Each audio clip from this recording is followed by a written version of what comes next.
Dr. Phil is back with all new shows recorded before the stay-at-home order. Today, her husband is an addict. I just did my last shot of heroin. If Mike does not accept Dr. Phil's help, Mike will be homeless. From an overdose. Mike, you're not breathing. Mike. Oh. I've never seen that video. What am I going to have to tell our daughter when you're gone? To an ultimatum. You need to make a decision, and you need to make it today. Today's going to be a changing day in your life. You've never had anybody working harder to bring you to the threshold of change than right now.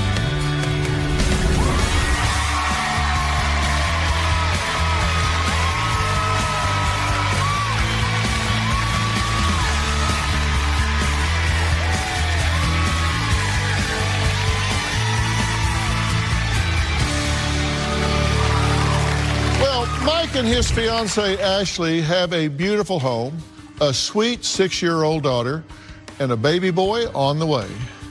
But there's a dark secret tearing them apart. Just last week, Ashley was at the courthouse picking up paperwork to evict her fiancé. Now today, she even brought the papers with her. Ashley is embarrassed and exhausted by Mike's drug habit, which he tries to hide from his daughter, yet Mike appears very proud of his addiction because this was a selfie video he made just a few days ago. Take a look at this. So I just did my last shot of heroin. Fortunately, my wife was mad at me because I needed to go get another fix again. And so I went and she thought I was getting pills, but I was getting heroin. Ashley says she doesn't know what it will take to get through to Mike, but she says today is his last chance. And my question is, what will it take to get through to her? How did it get this bad for Mike? Take a look. Mike's addiction has gotten so bad to the point where I feel like he's going to die. My tolerance is so high, I'm going to end up overdosing. Mike injects prescription medication, and heroin and cocaine. I enlisted in the Marines in 2010. During the second phase of boot camp is when I fell and hurt my back. And subsequent L5 quad fractures treated with a regimen of opioids and muscle relaxants. Because of the amount of drugs that they were giving me, I became extremely addicted. I feel the rush from heroin, but it's nothing like the Lauded. I'm having to do 3-4 pills in one shot multiple times a day. So switching to the heroin, I could stretch that out to about maybe a day or two, but now it's only lasting me for like a day. And when I wake up the next day with nothing, I'm a monster. He fiends and he sees red. Yesterday, I was pretty desperate for drugs. I asked Ashley if she would give me the money, and she told me no. So I went out and sat behind the car so she couldn't leave. And I said, I can go and break every window in the house. And then she sent the money. Mike has stolen my iPad, TVs, computer multiple times. He's stolen money. A few years back, I robbed someone at gunpoint in the middle of McDonald's drive-thru. Mike has been arrested 3 times. Jail definitely doesn't scare me. Damn sure I haven't learned my lesson. What are you doing? Calling my heroin dealer. This isn't the life that I want to live. So let me ask you, when was your last fix? Yesterday. I actually left the hotel and took the metro line down to Skid Row so that I could score some heroin on Skid Row. Right. What time? 4:30. And you just got enough for one? To get me through to yesterday, last night, and I haven't had anything today. Okay. You getting jittery? Not yet. When are you going to tell her the truth? You have no intentions of stopping. I do have intentions. I need to stop. Come on. You can wool her around and blow smoke at her, but you can't blow smoke at me. You're stealing from her. When you steal from her, you're stealing from your daughter. Stealing from my family. And I watched this video you made. So this is fun and games, right? It's not fun and games. Well, let's play the video. So I just did my last shot of heroin. Fortunately, My wife was mad at me because I needed to go get another fix again. And so I went, and she thought I was getting pills, but I was getting heroin.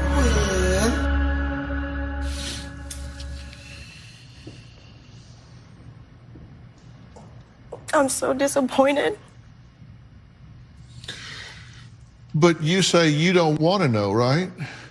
You said you don't realize when he steals from you. You don't know about the street drugs, where he goes when he leaves. You didn't know about the overdosing. You say you don't really want to know. It's not that I don't really want to know, it's that he keeps it from me. He will tell me that he is going to work, and he's gone for 8 hours a day, 10 hours a day, comes back. I do a very good job at hiding it. He does a very good job of hiding it. Only if you don't want to see the truth. Come on. Ashley says she doesn't really know what drugs Mike takes or how he gets them. In fact, she had no idea he overdosed recently until he showed her this home video. I've overdosed about 3 times. The most recent one was about 3 weeks ago. I'm about to Narcan out of you right now. Stop. You're not breathing. Mike. Oh. So for that night, I did probably like a 0.3 of a shot, and I was having these crazy hallucinations, and it was awesome. I've never experienced that before in my life. So the next morning, we go and pick up the rest of the other ½ gram. Well, the amount that I did that last night, coupled with the shot that I did that morning, I instantly overdosed. Mike. Niggs, come on. Yo, for real? I'm about to Narcan you. Breathe. I definitely didn't learn anything because I still did that same batch of heroin. Okay, now, what do you see when you see that? I don't see the man that I don't see the man that I chose to be with. I've never seen that video. Okay, how far along are you? I'm 7 months. 7 months. And how long you been doing heroin? Just past 2 months. How long you been on drugs? 7 years on my pain pills. So you've known he's an addict for how long? About 6 years. So enlighten me why you chose to get pregnant with a second child. Mike was, he was clean for a period of time. I thought that he would have learned. I wanted my family to be together. I wanted to have, I wanted to have this man that loves me and cares about me and everything that you want in a husband. I wanted him to see that he could be that. And he just hasn't. He just hasn't. But you wanted him to be. I did, yeah, absolutely. Yeah. I got this picture perfect family or life, and I would always go back to using to run away from things, run away from things that I never was able to get off my chest and then overcome. Well, there's one good thing. When we come back, Mike says he hides his drug addiction from his daughter, and in fact, he says he's a good father. So at least we have that. He's a good father. Right after the break.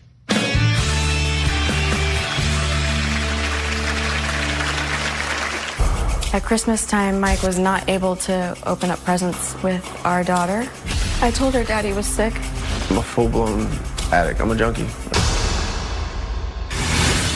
And later, do you think she'll resent you when your daughter's in foster care? You think she'll resent you when they take this one at the hospital and put it in foster care? Be able to forgive myself.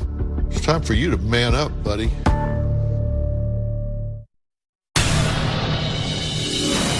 At this point, I'll pay any kind of money to get Mike evicted. I was on the way to the courthouse to evict Mike, and the only reason why I did not get there was because of Dr. Phil. Instead of going to the courthouse, I called my mother-in-law, and I told Mike as well about this opportunity. If Mike does not accept Dr. Phil's help, Mike will be homeless. Well, from the outside, Mike and his fiancée, Ashley, make a beautiful couple, right? And they look like they have a picture-perfect life. But underneath the smiles, Mike's hiding his drug addiction. He thinks well from his daughter. I think differently, but take a look. My daughter thinks that Mike is the best man in the world. When I do have the drugs, I feel like I'm normal and I can be there. I can play, ride bikes, whether ride scooters, I do whatever because I'm not sick. And now I'm gonna put the grid together because I'm high. Mike tells my daughter that he's going to work when he's going out to find drugs.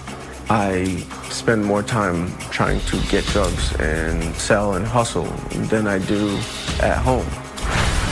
Because of drugs and jail time, Mike has missed Christmas events at school. He has missed some dance events. I try not to involve him anymore because I don't want my daughter's heart to break. At Christmas time, Mike was not able to open up presents with our daughter. I told her Daddy was sick. She just thinks that Daddy just needs to go to the hospital so that he can get fixed. I'm a full-blown addict. I'm a junkie. It would break my heart if my daughter became a drug addict or was with one because I know how painful this is. Define good father for me. Good father minus the drugs. Yeah, well, but the drugs are there. So define good father. I take care of my daughter. I play with her. Get her food, get her up in the morning. Okay, so you play with her and get her food. I show my daughter unconditional love when I'm not sick. When you're not sick. Have you taken her on a drug run? No. Have you told her you were going to show up when you didn't? Yes. You spent 60 days in jail for drugs on one occasion in 2013. Correct. Yes, sir. You spent 8 months in jail in 2015. Then you were arrested in November of last year, and that's still pending. You're waiting trial on that, right? Correct. You've actually robbed someone at gunpoint before, right? A couple years ago, yes, sir, I did. Yeah. You sold your daughter's iPad. What'd you do with that? No, pawned it. He's been stoned in front of your daughter on numerous occasions, right? Yes, he has. You understand the definition of negligence? I do. Fail to protect a child in his or her care from inflicted physical, mental, or sexual injury caused by the acts of another. Mm-hmm. Do you think he's hurting her when he says he'll be there and he won't? You think he's is a danger when he shows up completely stoned and is around her? You think that's high risk? Yeah, I do. He's breaking her heart. I have eviction papers. I was going to evict him. I have them with me today. Because I don't want to deal with this anymore. I can't take it anymore. Well, why would she have to go to the courthouse and get papers to evict you? Because he refuses to leave. I don't want to leave because when I am clean, life is great. Do you think she'll resent you when your daughter's in foster care? Oh, yeah. You think she'll resent you when they take this one at the hospital and put it in foster care? Be able to forget myself. It's time for you to man up, buddy. When we come back, Mike says he kept a dark secret from his mother for many years. We're going to meet her. We'll hear what she has to say next.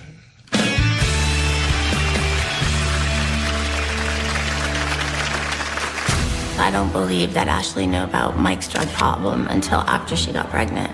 The morning that she gave birth to my granddaughter, she was calling me hysterical. He was using in the bathroom at the hospital. I remember being in the main bathroom with him, and he just broke down crying. And later, what's your thought? I'm angry. So your daughter's good father is a confessed and, in fact, braggadocious drug dealer.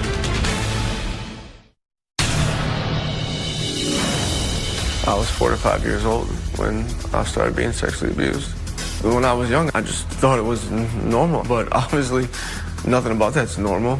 The biggest problem I had was trying to pretend it never happened. I use drugs as a crutch, so I'm numb, so I don't feel the pain I felt realizing that what happened to me when I was little. It just helps me not to feel anything. Well, for Mike, it wasn't just a broken back that led him down this erratic and reckless lifestyle of drugs. His mother, Lori, says she never could have imagined her son growing up to be an addict. Growing up, my son Mike had it all. I was the popular kid, friends with everybody, great athlete, good at everything. Teachers love me, parents love me. I never, ever, ever would have expected my son Mike to become addicted to anything. It literally controls every aspect of my life. And it sucks. After Mike got out of the Marines, we were told by my youngest son that Mike was now using a needle for his drugs. So I don't believe that Ashley knew about Mike's drug problem until after she got pregnant. When we became pregnant with our daughter, the drug use didn't get worse, but it became way more known that I was using hard drugs. The morning that she gave birth to my granddaughter, I was there. It was about 4 o'clock in the morning. I went home, and about 10:30, she was calling me hysterical. He was using in the bathroom at the hospital. I cannot believe that he's doing this to me right now. I obviously could not walk or get up, so I called his mother. I remember being in the main bathroom with him, and he just broke down crying. As a mother would think that having a child would be enough for you not to do things like that. But he's so stuck right now. He has no way out. He doesn't have it in him to do it. Just like I told myself when we went and got it, I wasn't gonna do a big shot. But you see how that turned out.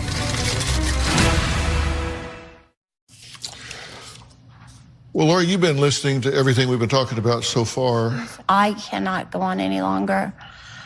If something doesn't change, my granddaughter is gonna come live with me. It has to. It has to stop. He hides everything so well. Your addiction is hindering me from being a mom. He hides it from you two, apparently. You two are the only one that are apparently functionally blind. As I've been reading through, he doesn't even make much of an effort to hide it.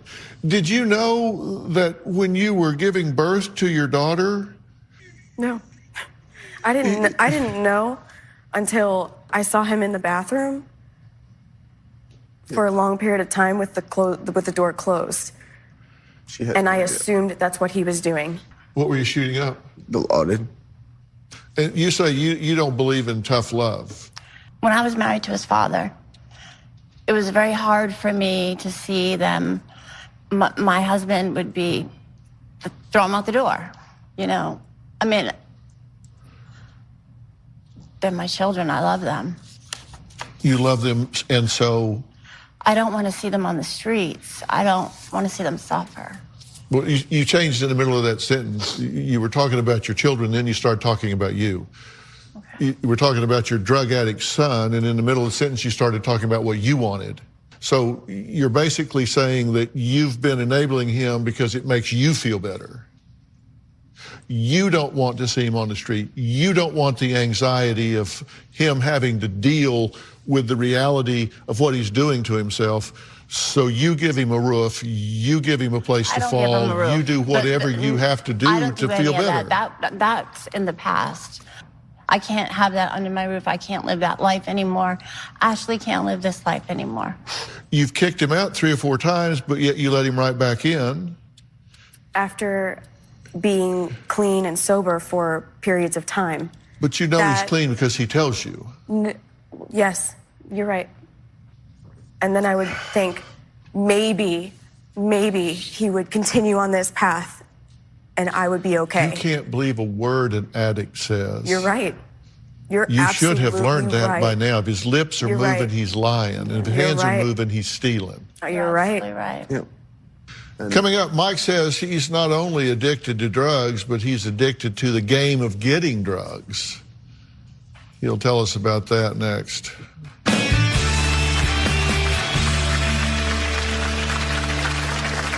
The pill game is a constant hustle. People will call me, they want a 10-pack of pills. Someone needs some subs.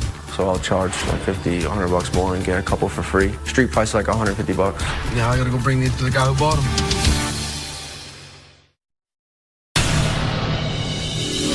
Not just from the outside looking in, but being on the inside. I do have it all. We just built this house. I have a beautiful fiance who's pregnant with our first son. I have a 6-year-old who idolizes me, and she always sends me messages when I leave at night. I love you, Daddy. You're the best daddy in the whole wide world. And a lot of people would do anything to have the family that I have. And then I'm sitting here using drugs, throwing it all away. And I probably won't be here much longer. Well, Mike does have it all. He could have it all. But Ashley says he's throwing it all away on his quest for drugs. I'm not addicted just to the drugs. I'm addicted to the lifestyle. The pill game is a constant hustle, just as it would be with cocaine, heroin. If I didn't do any of my pills, I get 112, sell 100. At 30, that's $3,000. And then I used to sponsor people too. So I would take this girl to her doctor, pay for her doctor, pay for her script, and then I would get her script in return. So she would make about $1,100, pay for her doctor and her script to get out, which is like another $300. So out of $1,400, I would get her whole script. So I would double my money, if not more. We do that with 2, 3, 4 people a month, almost $8,000 from them.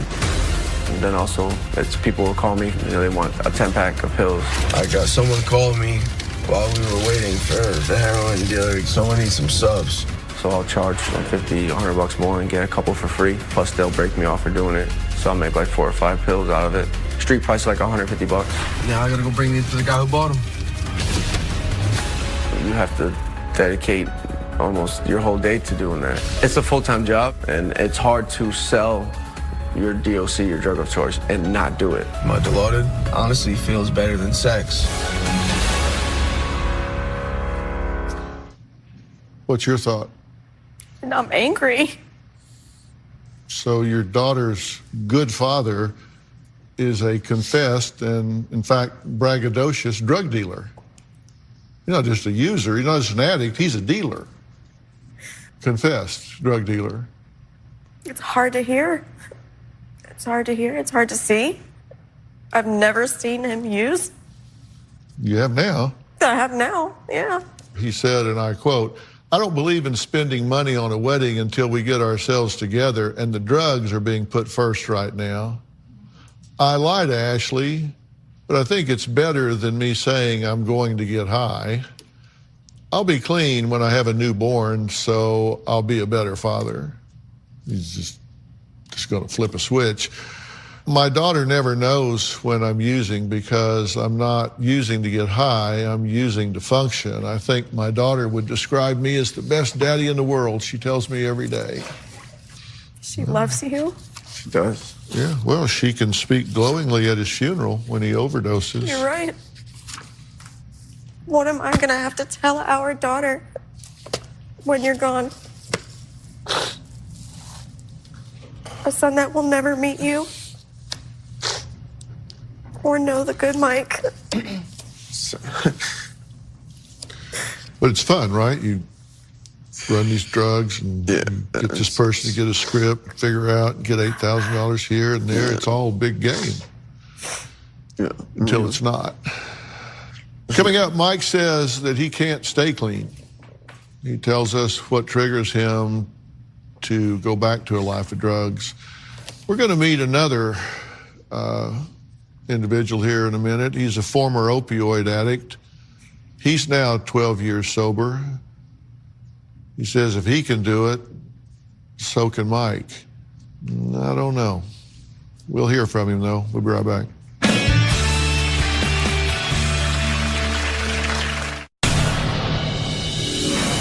I can't get clean for anybody but me, and I know that. So like trying to say I'm gonna get clean for my daughter, and yes, I would love to be clean for my son when he gets here. I want to be clean and sober.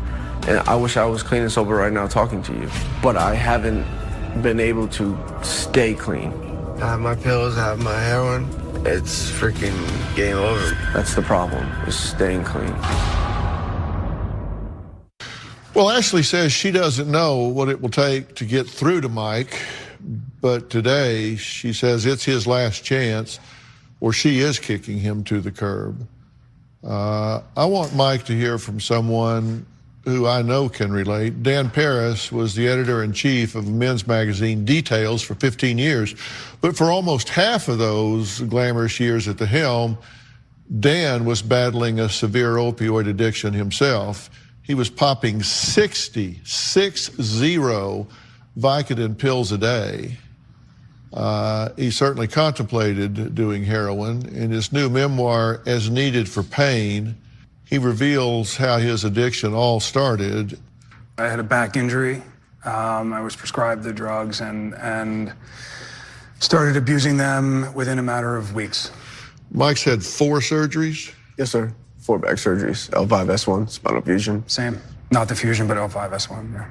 I was in exactly the same place you were in, and I know how dark and lonely and terrifying it is. I really do. This is difficult for me to watch.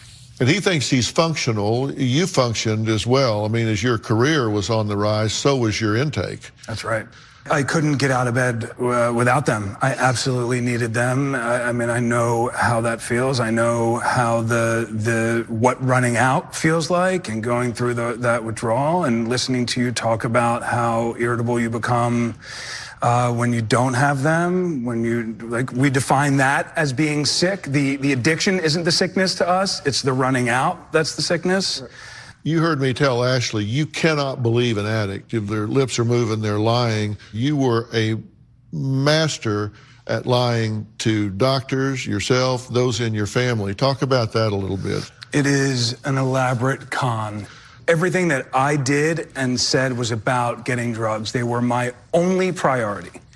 And so we lie to protect the addiction, to make sure that no one discovers that we're addicts. We lie to continue to get more and more. We lie to get you off of our backs. My wife at the time was pregnant with our first child, and I was still actively using. You got clean when she was 6 months pregnant with a boy. That's correct. How'd you go about that? I was ready. So it's important for me to say that. I was ready. I wanted to be done. My then wife discovered that I was doing it, and she did what you should do and what you should do, which is get out.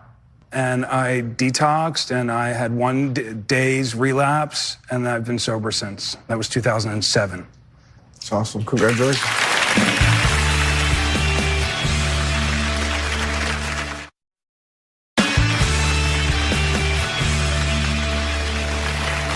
Well, Ashley says today is Mike's last chance. She's ready to kick him out of the house if he doesn't get sober. Now, author Dan Paris says even he's not sure if Mike is ready yet, and you made a very astute distinction between being ready and saying you're ready, because you can't believe an addict.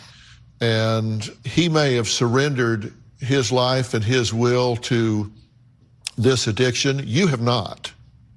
And so you need to make a decision, and you need to make it clear, and you need to make it today. You know, it's interesting. I always ask people when they come, you know, what is your specific question for me? And you know, your specific question for me was really what to do with him. Is he salvageable? Yeah, is he salvageable? Should I stay involved with him, or should I not? And I can tell you, as we sit here today, the answer is not just no, but hell no. Yeah. You have an undivided loyalty and responsibility to your children. He is a threat to those children. He is a high-risk candidate to be in their lives.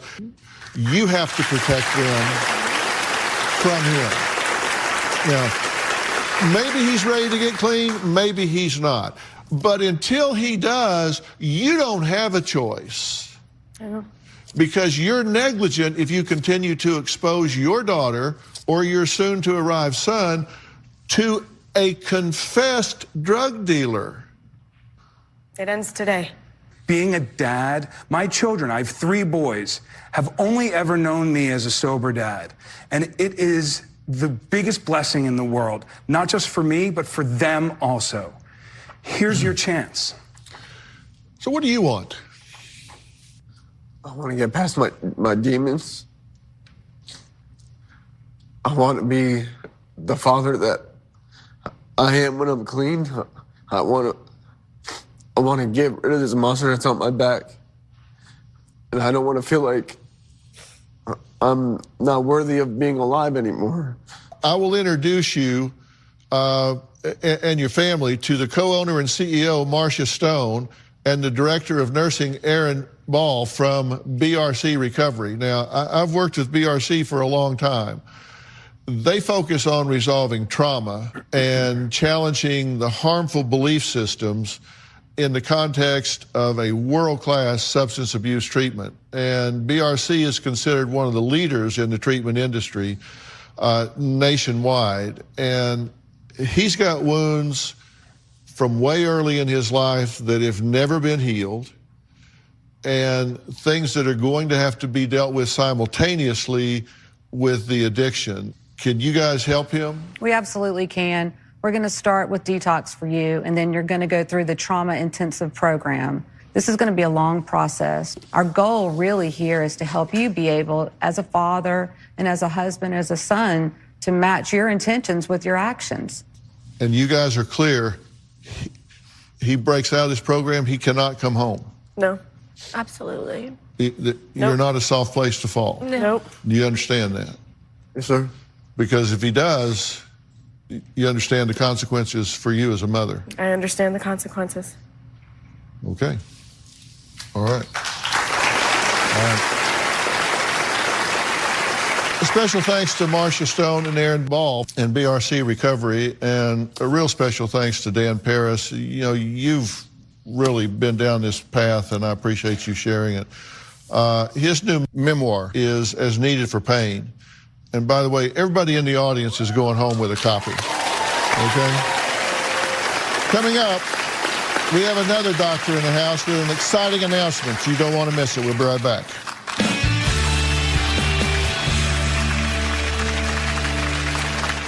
And speaking of the doctors, Emmy Award-winning host Travis Stork has been with the show since it launched 12 years ago. He's covered everything from top health trends, exclusive and celebrity interviews, and also managed to save a few lives along the way. Take a look. Doctor, give me the news. Hey everyone, welcome to The Doctor. Dr. Travis Stork. Sometimes being a doctor means facing tough issues head on. Dr. Stork, you have a call on line 1. So this is a level 1 trauma. Patient apparently fell. What's your name, sir? This is your life. That's why I came to the doctors. We knew we could change people's lives. Come on out. The epidemic putting parents on high alert. Vaping, what started as a trend, has become a public health crisis. My chest was completely caving in on itself. Measles mania on the doctor. It only takes one person with measles to put countless people at risk. People don't know just how sick this virus can make you or how dead it can make you. It's money versus medicine. For us doctors, we don't realize how broken the system is until we become patients. I'm taking care of a really young girl.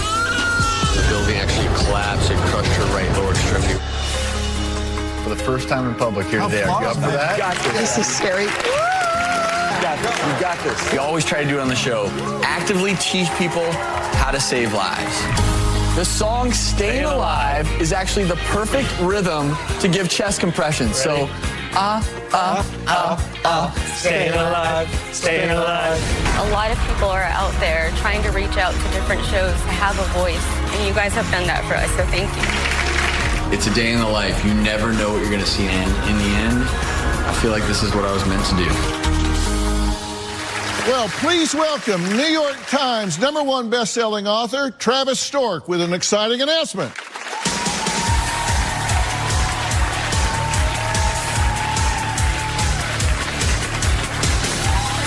Hello, sir. How you doing, man? Good to see you. Good to see you. Have a seat. Thank you all. Well, how are you? I'm good. Looking back at that montage, I didn't have gray hair back then, Dr. Phil. Well, it's been a long time. In full disclosure, I'm executive producer of The Doctors, and so Travis and I have been colleagues for 12 years now. And I tell you, he does a great job. If you don't watch The Doctors, you should start, because it's a great show. And congratulations on having so much success with that. Thank you. And we're always looking for ways to get the message out in different ways, and you've got some news you want to talk about. We are launching a podcast with me as the host. All right, I like that. One of the great things about the podcast format is that you're not limited by time. And, you know, what I've always believed is you can read a headline, but what's behind that headline? Yeah. And what is the true insight? And one of the beauties of my job in life is I'm an ER doctor, so I've learned how to take care of everything.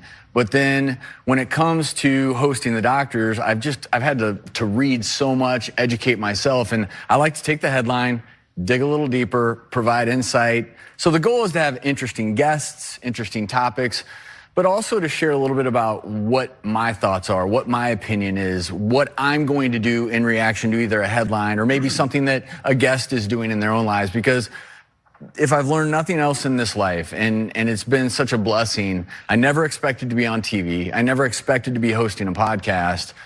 But now in this chair and in hosting this podcast, I'm able to teach people how to hopefully live a longer, better life. Yeah. And that's ultimately my goal.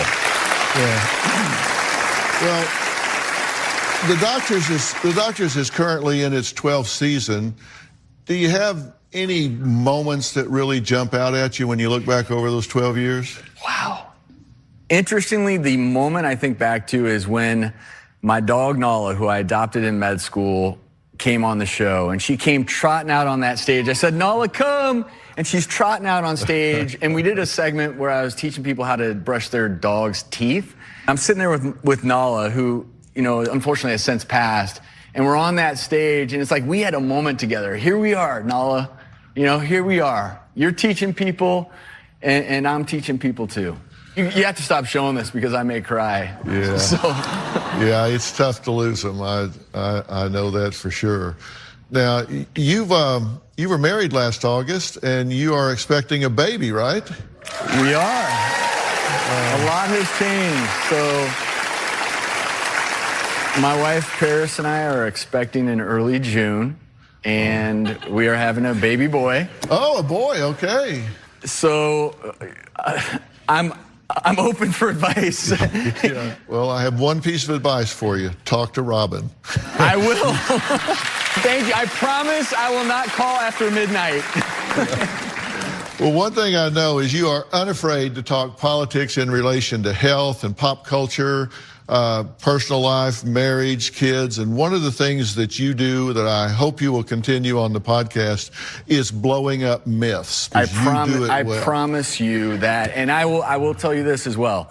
When we started The Doctors 12 years ago, we talked about making it the gold standard when it comes to providing health information. I've always taken that very seriously. And so with the podcast, you know, there's so many myths out there. There are so many miscalculations. And I can't fix all the myths, but I will do my best. And really quickly, if I may. You may. My first guest is awesome. Really? Who is it? Dr. Phil.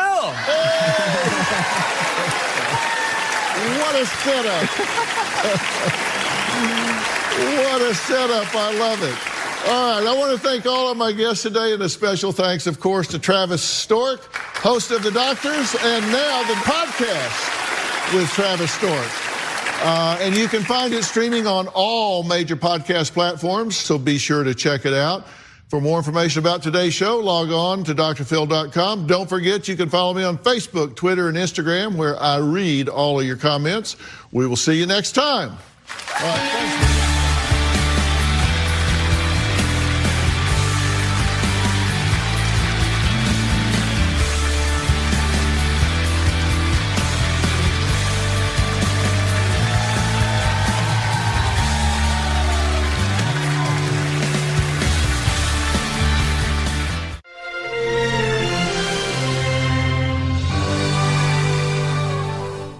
Like us on Facebook at facebook.com/69WFMZ.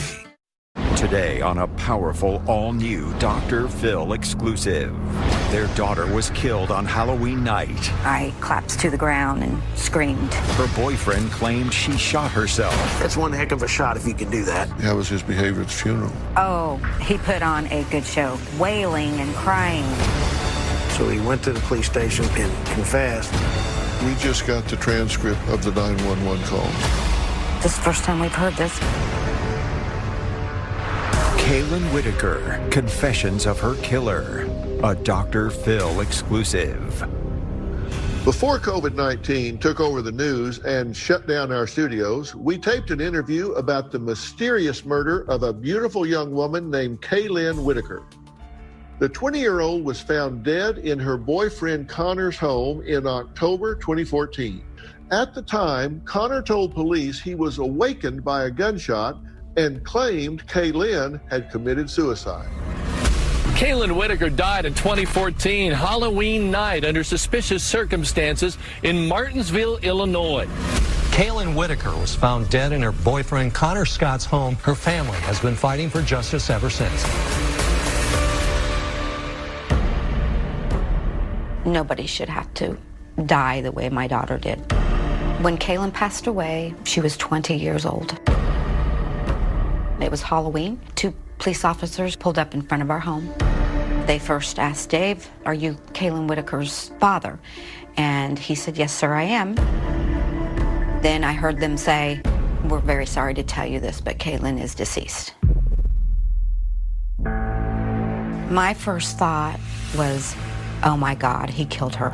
I collapsed down to the ground and began screaming. And that's when our nightmare began. Kaylin Whitaker was found with a gunshot wound to the head. They were a couple at the time. Initially, the death appeared to be a suicide. There was no way that she would have ended her own life. Not my daughter. Then, in a shocking twist, almost 5 years after Kaylin's death, her case, which seemed to have gone cold, was brought back to life when her boyfriend made a gruesome confession. Connor walked into an Indiana police station and admitted to police that Kaylin's death was not a suicide at all. She was murdered, and he was her killer. Kaylin Whitaker was with Scott the day she died. At first, investigators said it was a suicide, but that was later changed to homicide. And then last night, here in Danville, Indiana, case solved when a man walked through these doors at the Danville Police Department and said he did it. There's no word on why Scott may have wanted to kill his fiancée. I don't think we'll ever get closure. She died very tragically, and that goes through my mind a lot. Nobody should have to die the way my daughter did. She was a beautiful girl. She's the greatest thing in my life. It's so hard to lose a child, and to lose a child to murder is the worst thing you could ever go through. So glad to sit down with y'all, and so sorry for the circumstance. I wish we were meeting for 1,000 other reasons. Yeah, absolutely. Besides this, I just can't even imagine. For people that don't know, describe what happened here. Kaylin met a young man that she thought was going to be her knight in shining armor, basically. Connor Scott. And we loved him. Thought he was fantastic. He was a gentleman around us, good to us. He adored Kaylin. You could just see it on his face. He just adored that girl. And she adored him. And so they started a relationship together. They were inseparable. They liked being together. It was hard keeping them apart. And how old were they when they first met? They were right around 19 years old. And did you like him? Yeah, he was real friendly, real nice, real polite. He was a good kid. He had a lot of goals, and he was interested in being a police officer, so he was going to go into some kind of criminal background, from what I understand. Okay, now, how long had they been dating when they moved in together? I would say probably a good 12 months dating. Okay. Yeah. So they knew each other well by the time they moved in together. Very much so, yes.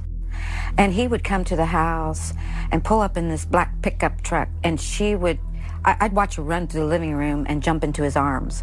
She couldn't wait to see him, and he couldn't wait to see her. I've read everything that you guys have taught us about this so far. There were control issues. He seemed to be jealous, and even if she was with friends or something, yes. It wasn't just like if he was with some guy or whatever. Yes. And about a month before they moved in, they actually broke up, right? Yes, for about a month period of time, yes. And what precipitated that? What brought that on? Was it the control issue? Yes. Had Kaylin had enough? Yes. Kaylin had had enough. She couldn't do anything without him intervening with anything she did. She'd just blow up her phone yes. if she wasn't there. Oh, yes. As a matter of fact, the last friend that she was with before, he killed her, she said that the whole time they were together, he would not leave her alone. He called her, and it got to the point where Kaylin, just decided, I'm just going to ignore him. And she didn't get to see her friends very often because, see, she lived in Terre Haute. He lived in Martinsville, Illinois. So she came home, just to basically spend some time with her friends. From what I understand from her friend is that the night progressed, and the friend said, please stay here, it's late. And she told the friend that no, Connor would be mad at her and that she better get back. So she didn't feel the freedom to be who she was, do what she wanted to do. I don't think so at all. What was it about him, you think, that made him insecure about her? He just thought that she was just this beautiful young woman, and he was scared to death that he was going to lose her. Me is trust. Yeah. Did you guys have the sense that he felt like he was trading up with her, that he was over his head with her? Kaylin was very confident, in everything she did. She was beautiful. I think he was thinking that she was kind of out of his league. He grew, like I said, so attached to her.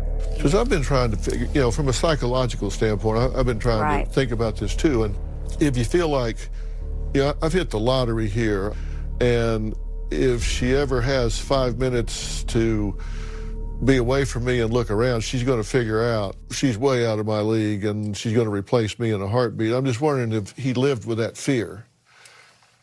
He may have, I really do believe that he felt like that Kaylin may leave him for some odd reason and just out of the blue. We don't know what happened that evening when he actually did it. We don't know yet if there was an argument between them, and he was like, oh, you're not leaving me, this is, and then he did what he did. All along, there's been some strong insecurities, and you could just see it, the red flags. You said you had a mother's instinct that things were starting to get really off track. Tell me about that. Well, I felt like Kaylin was kind of distancing herself from me, because I would call her and it would take a couple days before she would even get back with me. It was just really tough to get a hold of her. And then there would be times where I would ask to do stuff with her, and I'd always say, Connor can come along with us, and she'd say, well, I'll have to wait and see, and I don't know yet. And that wasn't Kaylin, because beforehand it was like, well, sure, Mom, I'd love to do that, But you had this instinct, and it was because she was distancing herself. Pretty much, yeah. Right. And that just wasn't Kaylin, because she loved being around us. She loved being around her family, And you sense that difference. And the night Kaylin was killed, you say that she had been out with a friend, and Connor was blowing up her phone, and she stopped responding. Yeah. Okay, so hours go by and it's getting late. You say instead of staying with her friend, she decided to go home to Connor. Yeah. Because she was afraid he would be mad. Yeah, she had told her friend that she was scared to go back to him. Right. And she tried to get Kaylin to stay with her. So she decides to go home because she knows he'll be mad. And that was one of the last decisions she ever made. Yes. A decision that led to her death. Coming up. What do you think happened? What do you think happened when she walked back in there that night? We now return to a Dr. Phil exclusive. Kaylin decides to go home because she knows he'll be mad, and that was one of the last decisions she ever made. Yes. A decision that led to her death. Yes. What do you think happened? What do you think happened when she walked back in there that night? Maybe they got into an argument because she knew Connor well enough that he was going to be upset with her. And maybe Kaylin said something like, I might just go back home. I can't handle this obsessiveness, or you getting mad because I go to Terre Haute to see my friends. Maybe that was just it for Kaylin, and she's like, I'm done, Connor. Enough's enough. Enough's enough. When was the last time you saw Kaylin?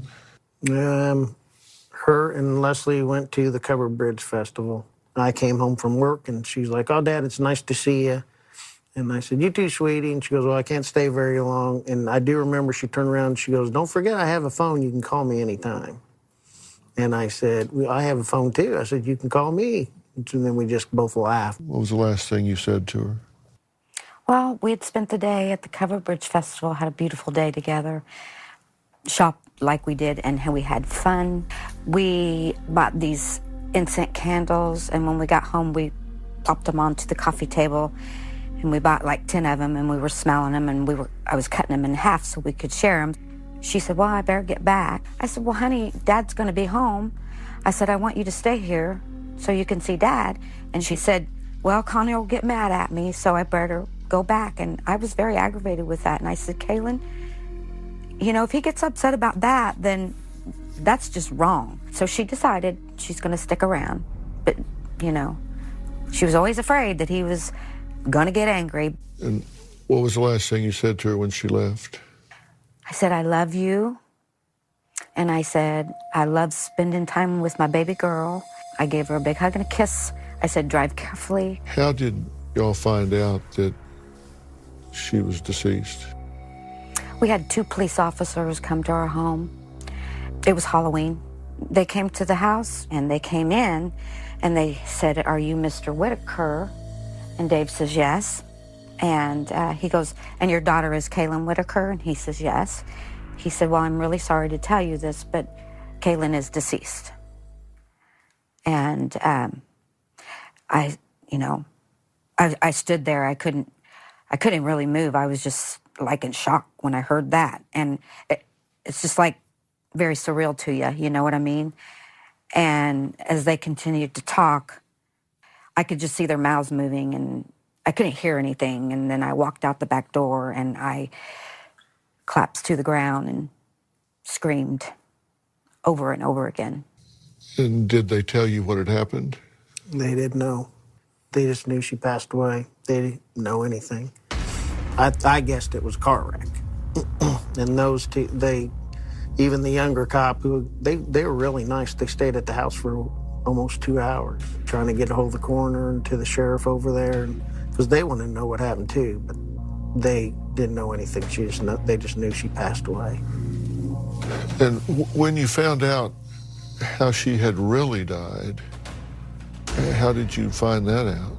I had called his mother, and I said, what happened? I remember saying that. And she said, Kaylin shot herself. And I said, what? And she said, Kaylin shot herself. And she repeated again. And I said, I don't understand this. I really don't understand what you're saying here. And she said, well, that's what we were told. They weren't home when all this happened. So by the time they got back to the house, it was already roped off. And she gets on the phone and says, Kaylin shot herself. And I said, how do you know that? And she said, that's what they told me. I said, that's what who told you? She said, them guys here. And I said, I don't believe you. I said, I'm trying to get a hold of the coroner, or I'm trying to get a hold of the sheriff. I said, I have to go. I said, I can't talk to you no more. I don't believe what you're telling me. And I hung up on her. Well, did you ever find out who she was talking about? No. There was a hysterical caller requesting an ambulance, and the caller, this was Connor. What was his story about what happened that night? What did he tell 911? We haven't heard that We haven't heard any evidence. We haven't heard any of the details as far as the confession goes or the 911 call or anything like that yet. We just got the transcript yesterday of the 911 call. I could read it to you if you would like for me to. Coming up. He was a good liar. That's all I have to say. He's really not a very good liar. There are glaring signs of deception here in what he's saying. We now return to Kaylin Whitaker, Confessions of Her Killer, a Dr. Phil exclusive. We just got the transcript yesterday of the 911 call. I can read it to you if you would like for me to. Yes. This was 10/31/2014 at 11:55:58 a.m. And the caller, this was Connor, requesting an ambulance to this address. And he says, quote, "A gun went off and my girlfriend's been shot in the head." And he advised that they are in the bedroom in the basement at 11:03. He could not tell if she's breathing. At 12 o'clock, he advised there was no one else in the house. She is not responding. She is not breathing. And he advised he woke up to the sound of a gunshot. He was laying in bed next to her. The operator says she shot herself. His response is, "I don't think so. I don't know." He advised he was sleeping and heard a gunshot. Then he woke up in the bedroom. She is still in bed. The gun is on the floor. You said you don't think she did this? His response, "I don't think she would do that to herself." Then the operator says, "Was there anyone else in the house?" No. Is there any sign or evidence that anyone else was in the house? No. Then he says, "Oh my God, she's dead. She is dead." And then what sounded like, "You don't know. I was going to marry her. She wears a ring." What's your reaction to this? Well, it's this is the first time we've heard this, but I'm glad you did read it because I wanted to hear that.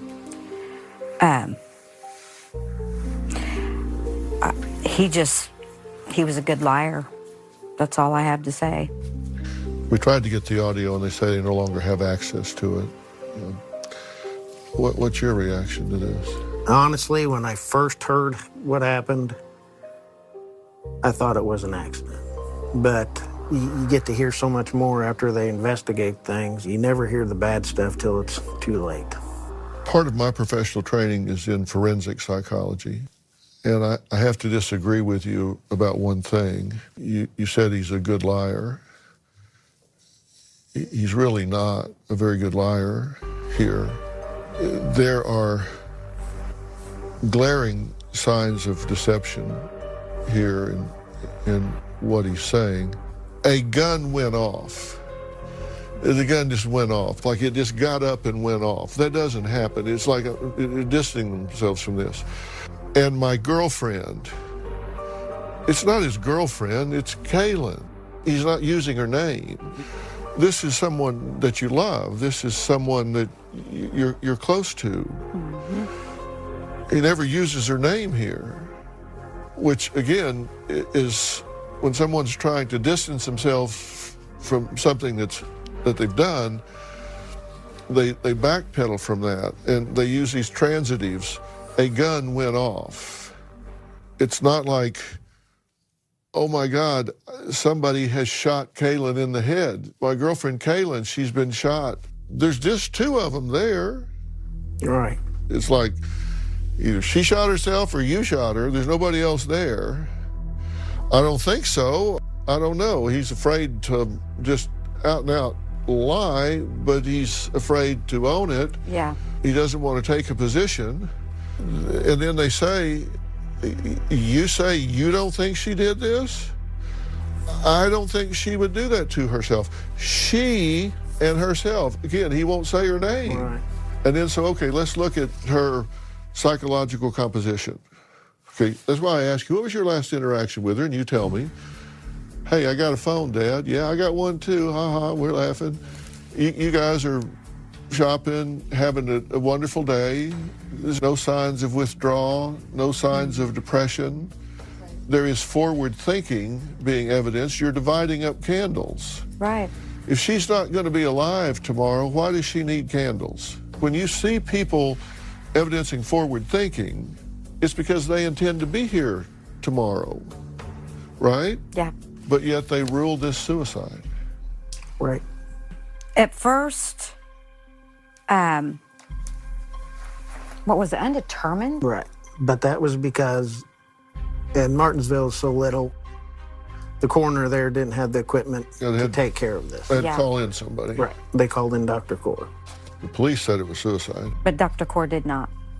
When Dr. Core got a hold of it, he said homicide. Did the police question Connor as a suspect? Yes. Yes, they did. And what was the outcome of that? Coming up. Did he attend the funeral? Oh, yeah. He put on a good show. Dave said he thought he heard the fabric from the inside of the casket ripping because he was just grasping it. We now return to a Dr. Phil exclusive. Did the police question Connor as a suspect? Yes. Yes, they did. And what was the outcome of that? They brought him in for interrogation. Connor told his story of exactly what happened, and they let him go. What was their explanation for not arresting Connor at that point? That's a good question. He said he was at 50-50. Yeah. He couldn't prove that it was a homicide, and he couldn't prove it was a suicide. So they ultimately decide that it is a homicide, and they made that determination 4 years ago. Mm-hmm. That's where the state prosecutor steps in. You knew for sure she didn't kill herself. Yeah. When I knew she didn't kill herself was the day that Mr. Shoemaker called us. It's called a stents, I think, which will be the tattoo that puts on your head when the bullet goes in. Well, the bullet never left Kaylin's head, so that means the gun's farther away. So he calls us on the phone, and he's telling us how all this works. And he goes, we got to measure 3 inches behind Leslie's ear and 1 inch up.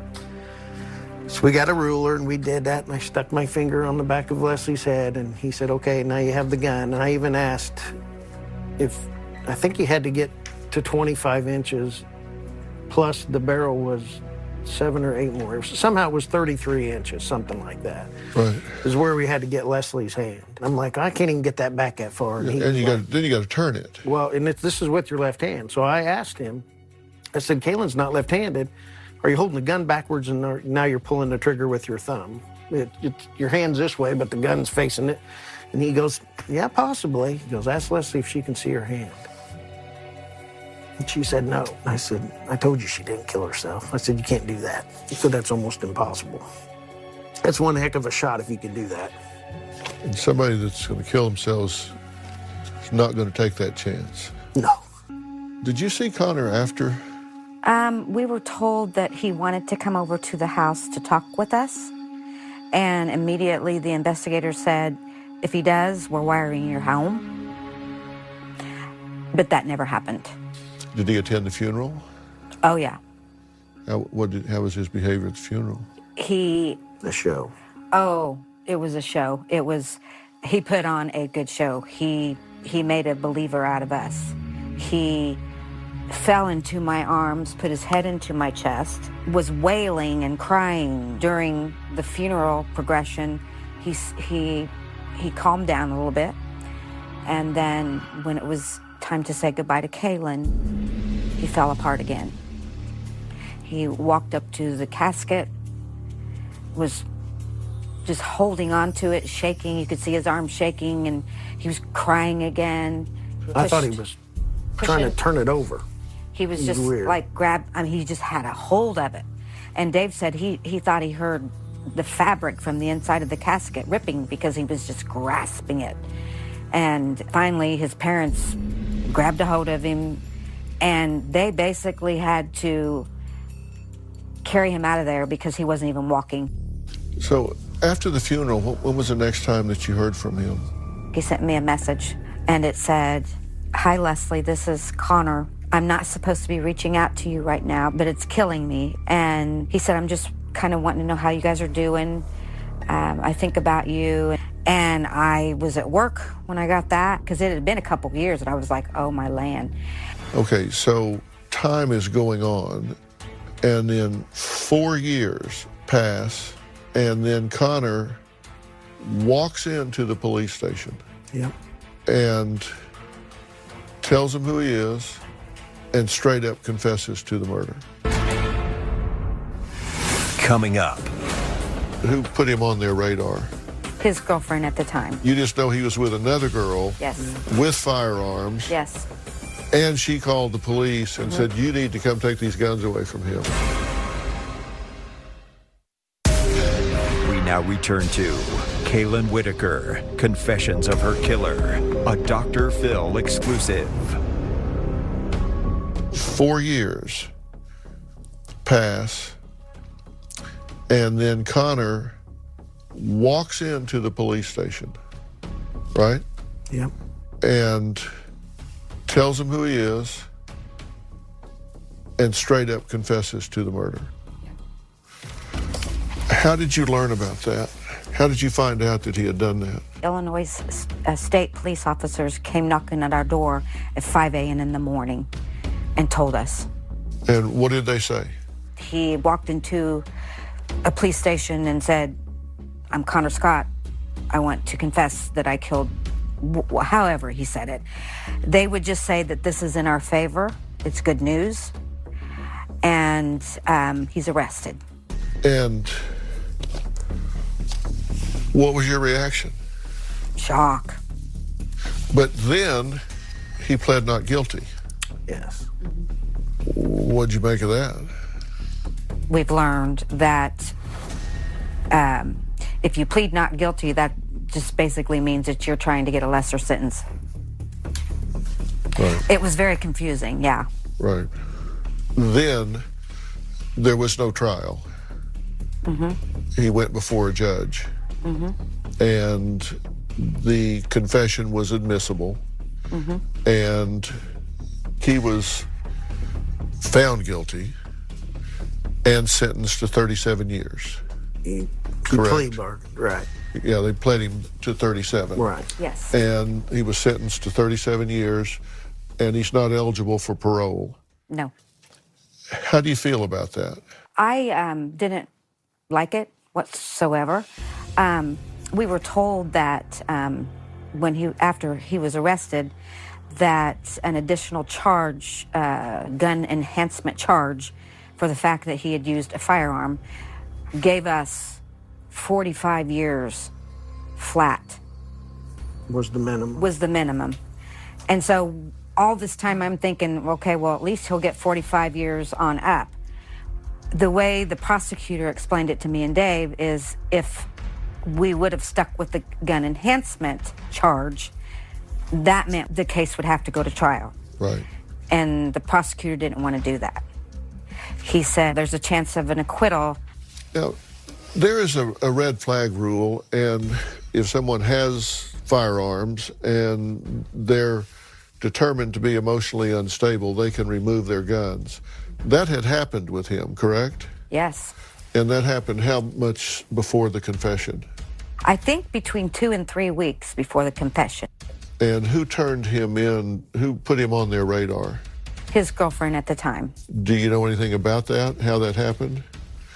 Nothing. You just know he was with another girl. Yes. With firearms. Yes.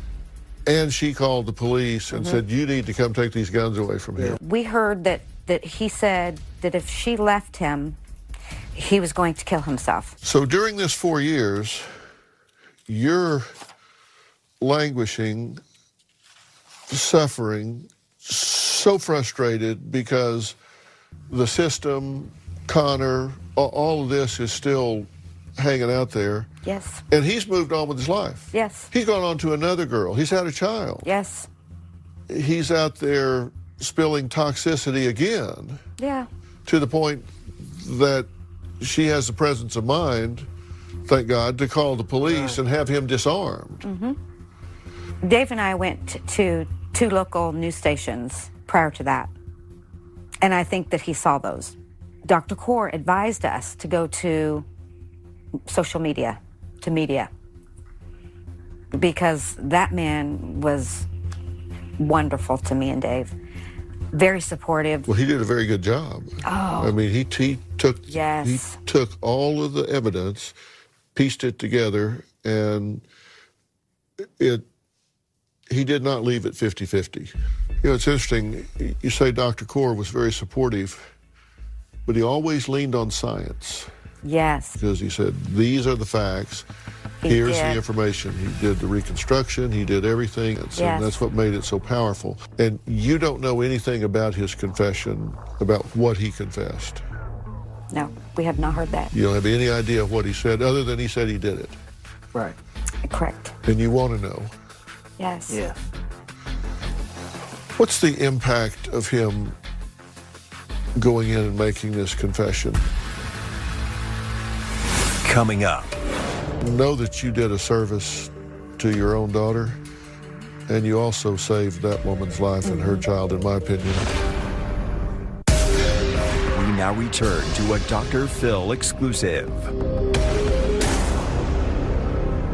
For all practical purposes, this was a cold case. Police knew how 20-year-old Kaylin Whitaker died, but they couldn't put all the evidence together to file any charges. And now, 4 years after she died, they now have a man who they believe pulled the trigger. Police say Connor Scott walked into the police station in Danville, Indiana, and confessed. He faces 2 first-degree felony charges and his girlfriend Kaylin Whitaker's death. What's the impact of him going in and making this confession? It's taken a lot of stress off of us, of course. I mean, prior to the confession, you just wake up every day and wonder, is this going to be our day? You know? You wake up every day feeling like there's unfinished business, right? Very much so. It's like there's something hanging. You can't quite. Yeah. It's like you're mid-step. You can't finish that step. I've been doing this for 45 years. And I can tell you, the reason that this guy has confessed is because he woke up day after day, looked in the mirror and said to himself, these people are never going to let this go. No. This is not going to go away. They're going to haunt me for the rest of my life. Yes. And that has to have brought a big smile to Kaylin's face. Yeah.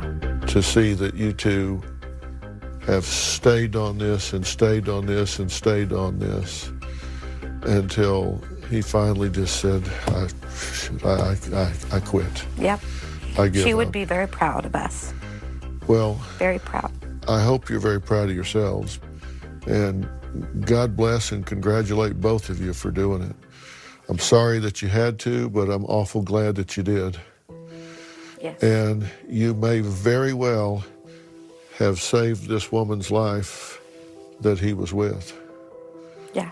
She was reaching out for help, calling the police, and so you stepping in and getting him off the street, you may very well have saved her life and that child's life. I've thought about that many times. So know that you did a service to your own daughter, and you also saved that woman's life and her child, in my opinion. I've just seen the patterns. I'm just telling you, you did. How do you want your daughter to be remembered? We now return to a Dr. Phil exclusive.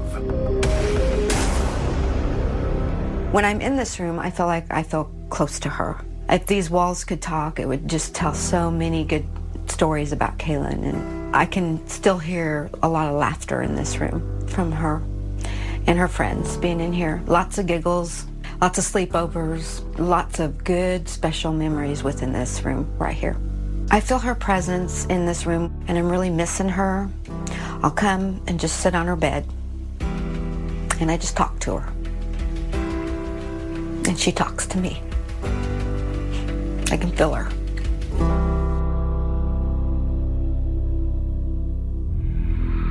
How do you want your daughter to be remembered?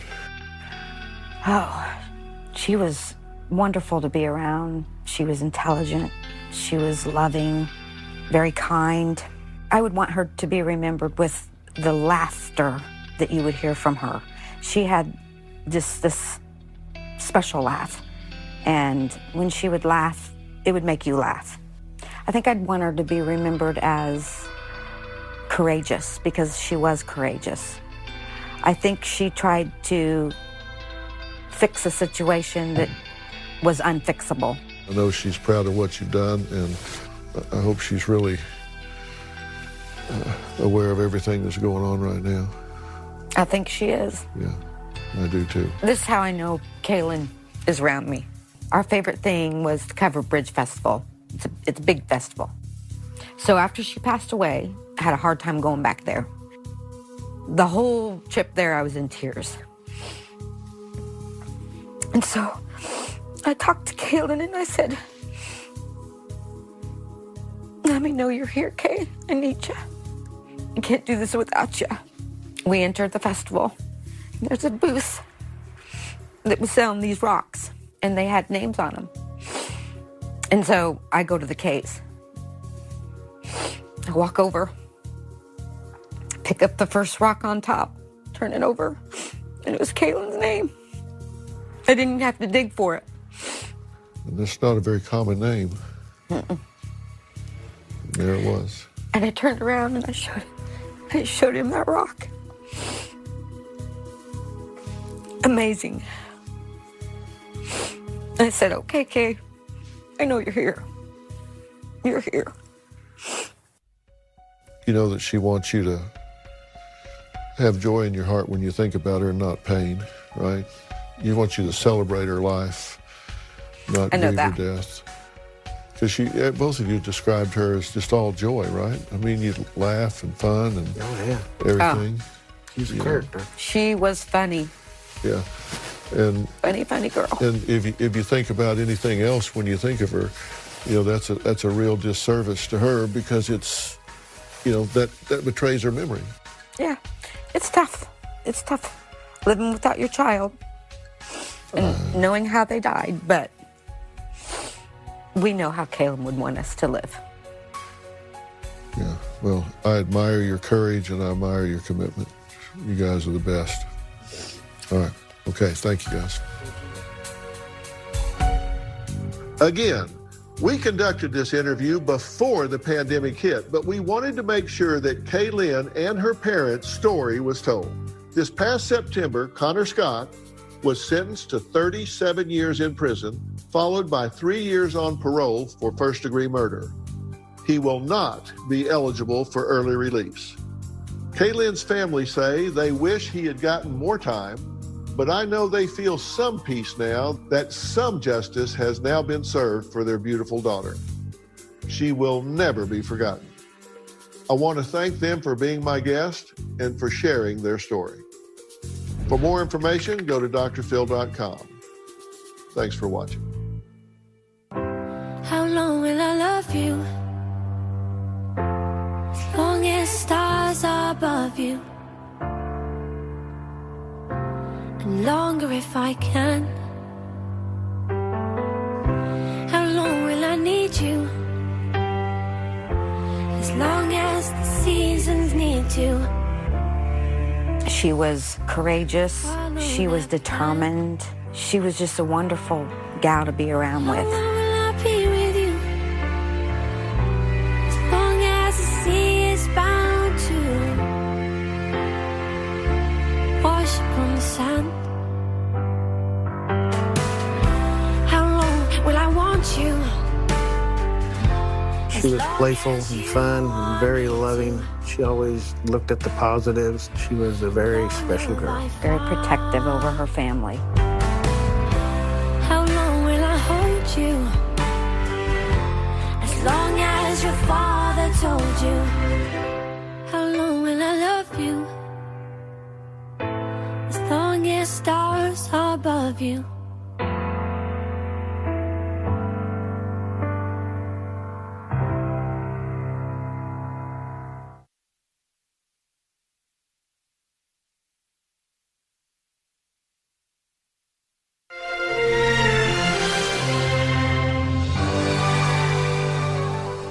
Today on an all-new Dr. Phil, losing loved ones to COVID-19. How many people did you have on life support at one time? My brother, my parents, and my husband.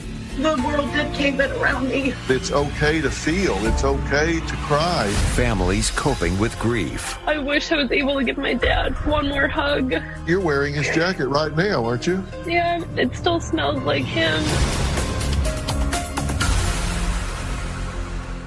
As you know, I'm not broadcasting from my studio anymore because in the wake of COVID-19, everything, and I mean everything, has completely changed.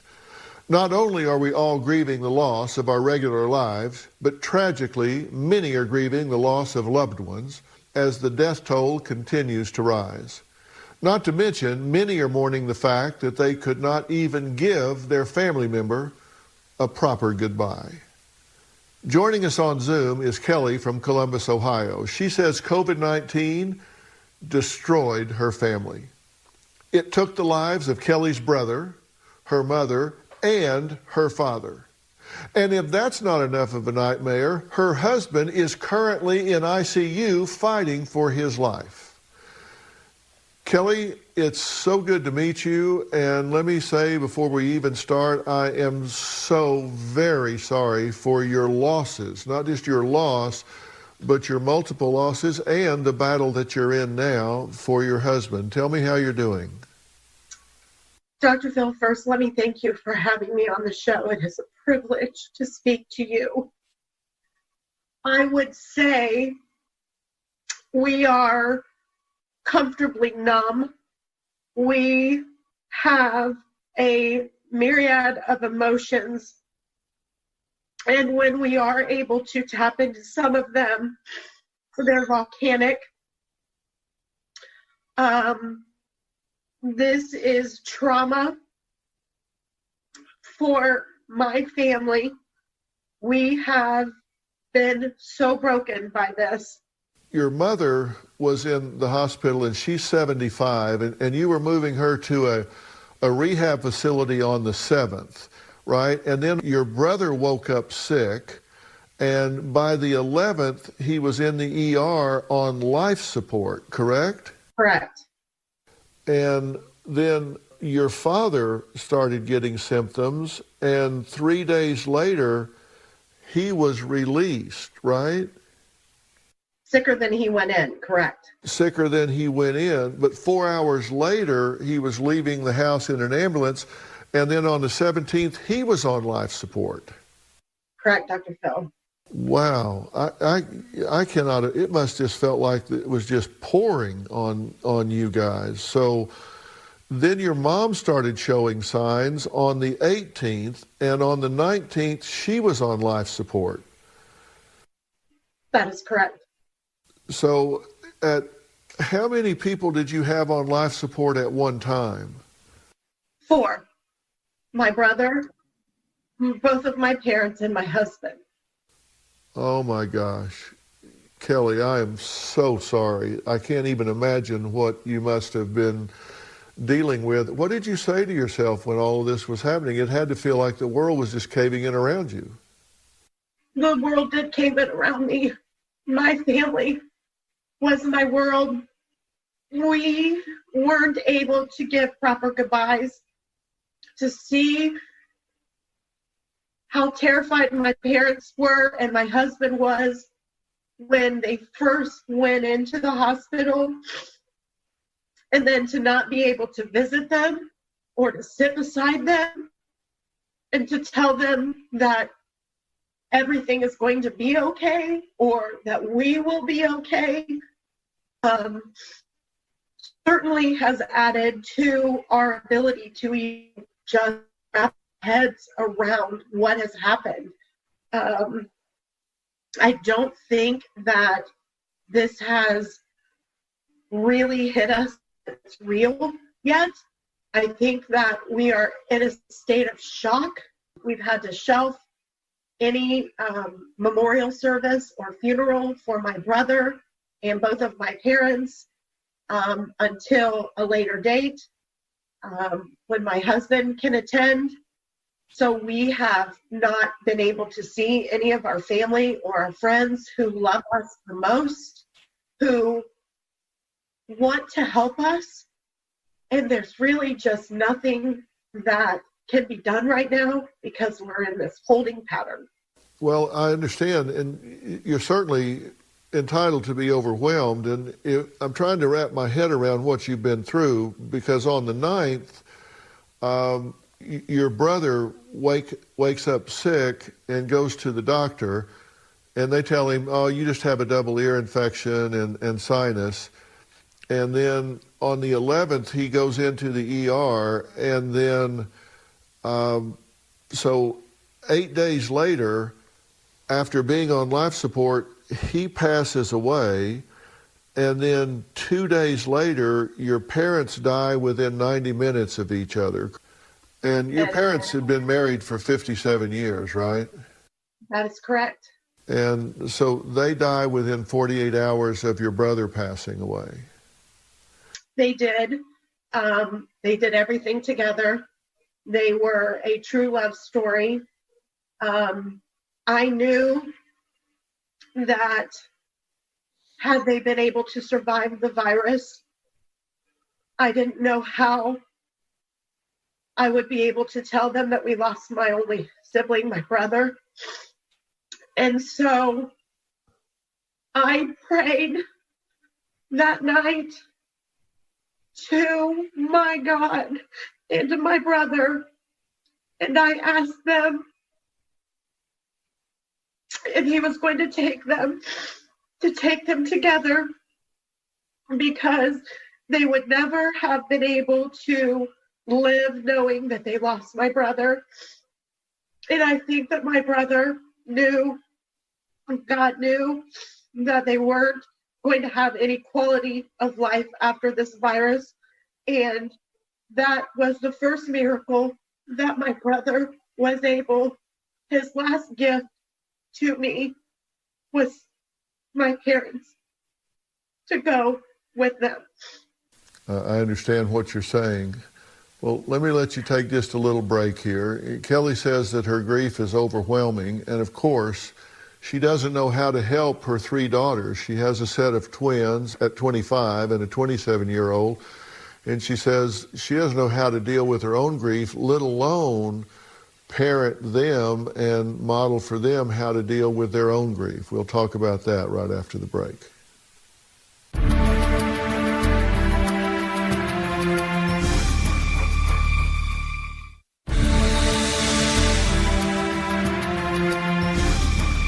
The coronavirus pandemic is ripping apart families around the world who are devastated by the death of their loved ones. And to make it all the more tragic, the grieving process is being turned upside down as social distancing rules do not allow families to even congregate and support each other or to do final proper goodbyes with those that they're losing. Now, Kelly from Columbus, Ohio, is joining me on Zoom again because we can't be together right now. She suffered the tragic loss of not just one, but 3 family members within 48 hours of each other. Both of her parents, who had been married for 57 years. They had been together, they had known each other since childhood. And then her brother. And they all died from COVID-19. And now, to top it all off, her husband is on life support fighting for his very life.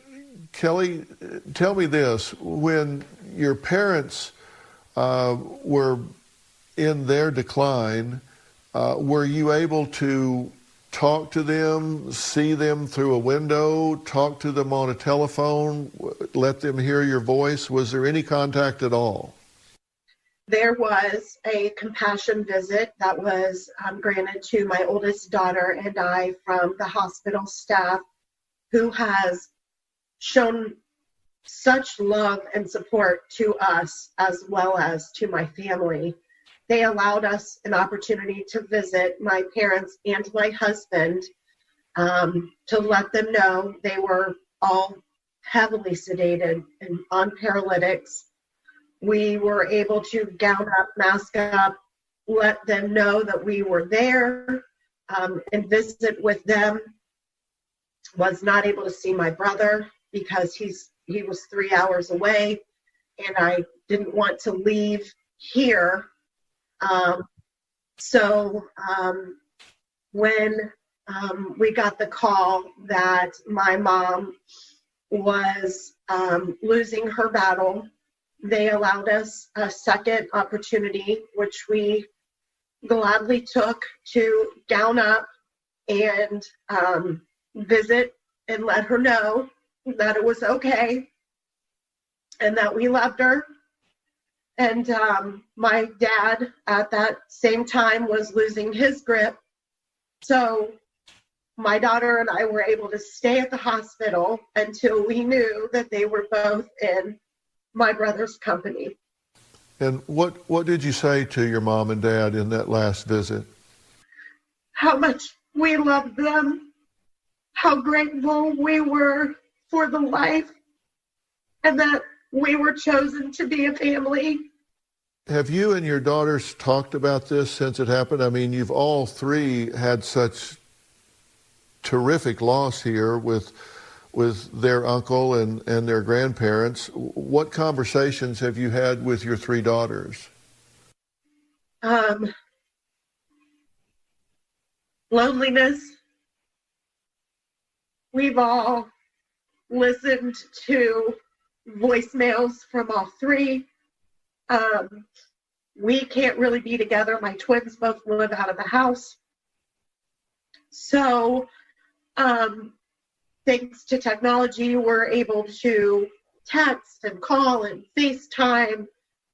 I hope you're not trying to be strong for your daughters. I hope you're allowing yourself to be emotional with them and let them see that this is impacting you the way it is, and that you're not trying to hide that emotion, because I want you to feel free to show them that this is painful to you, and let them see that it's okay to feel and cry, and then in the ultimate end game they will see that you do get through this, that with God's help you do recover from this and go on and be in their lives.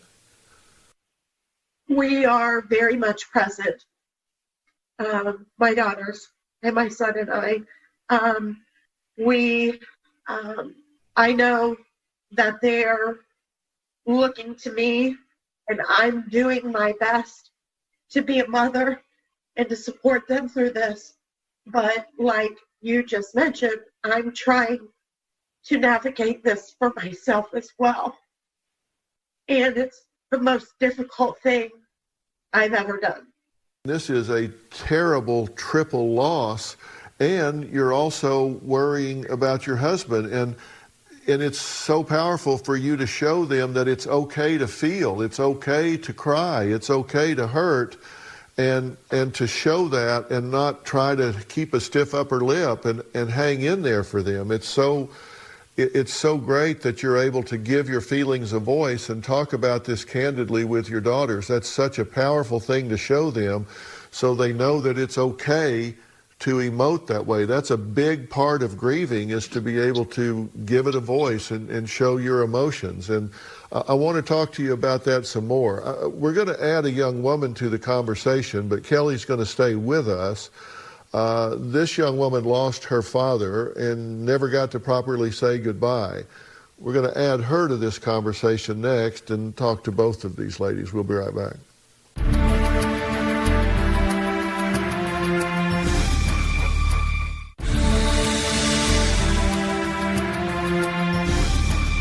The coronavirus is forcing families to isolate when they would be so much more comforted if they were able to be in contact, particularly when they have lost a loved one. Now, with us on Zoom is Kelly, who suffered the unimaginable loss of her brother and both of her parents from the virus. She says the grief is overwhelming and she doesn't know how to comfort her children or move forward from her losses, all while her husband is in the hospital fighting for his life as we speak. Now, Hannah is also joining us via Zoom. She is in Chicago. Her family was also hit hard by the coronavirus. She lost her father, a 911 operator, and then she had to quarantine right away because the rest of her family was exposed. She says she's been more isolated than ever before in her entire life. My father, Russell Majeski, worked for 911 Chicago for 20 years. At his work, 14 people have been diagnosed with corona. My dad was concerned about the conditions at work. All that was done was hand sanitizer was put on the desk. My father is an essential worker, so he continued to work. My dad showed symptoms of fatigue, lack of taste, and coughing. And in the last couple days, he had trouble breathing. My dad passed on March 29th due to complications of corona. I was not able to see my father until 10 days after he passed, and it was just me in masks and gloves, and I only got 10 minutes to say my goodbye, and I didn't get to spend the last days of my dad's life with him. We don't get to have a memorial for my father. We don't get to have a funeral. Everything that you would normally do to grieve, we don't get to do. My dad deserved to live a lot more life than he did. Hannah, let me say, as I said to Kelly, I am so very sorry for your loss. I can't even imagine. And you said that he remained at home and then he basically passed away during the ride to the hospital. Is that right? On Sunday the 29th, he was struggling at home, and he was struggling to breathe at home along with other of the flu symptoms, and my mom called the ambulance, and on the way to the hospital he flatlined. And you were only able to spend 10 minutes with his body before they cremated him, and I'm sorry that you were robbed of that time. If you knew then what you know now, and you were with your dad, what would you have said to him? What would you have wanted him to know? I mean, if I knew that he was suffering of coronavirus, I would have been home sooner. I would have spent every second I could with him. I would want to express to him how loved he was by all his family members, and just how grateful I am and was for him. And he was the most wonderful, hardworking, dedicated father who gave my siblings and I the space to be who we were and are, and he supported us endlessly. And I just want him to know how appreciated he was, and I wish I could have spent more time with him. And you were living in Los Angeles at the time, correct? I moved to LA in November, and so I came the second I heard the news on Sunday, because again, I didn't know the severity of all of this, and so I've been feeling a lot of guilt for not being here with him in his last week, and I just wish I could have been here sooner. It's so easy to look at in hindsight and say, wow, if I'd have known, I would have, but of course there's no way to know. And Kelly, you certainly understand her pain of not being able to be there, which is the same thing you experienced. What would you say to Hannah? Sweet Hannah, I would say that your dad knew how much he was loved. He gave you the space, the opportunity to grow and be who you were.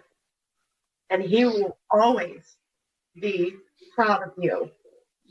And it's evident in what he was able to do for your siblings by giving you that opportunity for growth, how much he loved you. Don't ever, ever forget that, please. Kelly, even though you were there, you didn't have much access to your parents because of the lockdown. And, you know, Hannah, you know that there were such restrictions that had you known it was coronavirus and had you been there, as Kelly experienced, there would have been a lot of restriction on your ability to be with him. I am blessed and I'm grateful that that my mom was with him and he wasn't alone. And I guess it's hard to process. For his sake, I would have wanted to have been there every second. And of course, I thought I was protecting him by not coming home, and you know, because I wouldn't have wanted to bring him anything. You know, I wouldn't have wanted to bring anybody any sickness that I may have had or been exposed to, and it's just been so confusing and complicated to know what would have been the right and best thing to do. Kelly and Hannah both want to know when they can start feeling alive again, and it's so difficult to grieve in isolation because, as Hannah says, the family members in her household are not even hugging because they're practicing social distancing, and they don't want this to gain momentum as it did in Kelly's family. So we'll talk about that right after the break.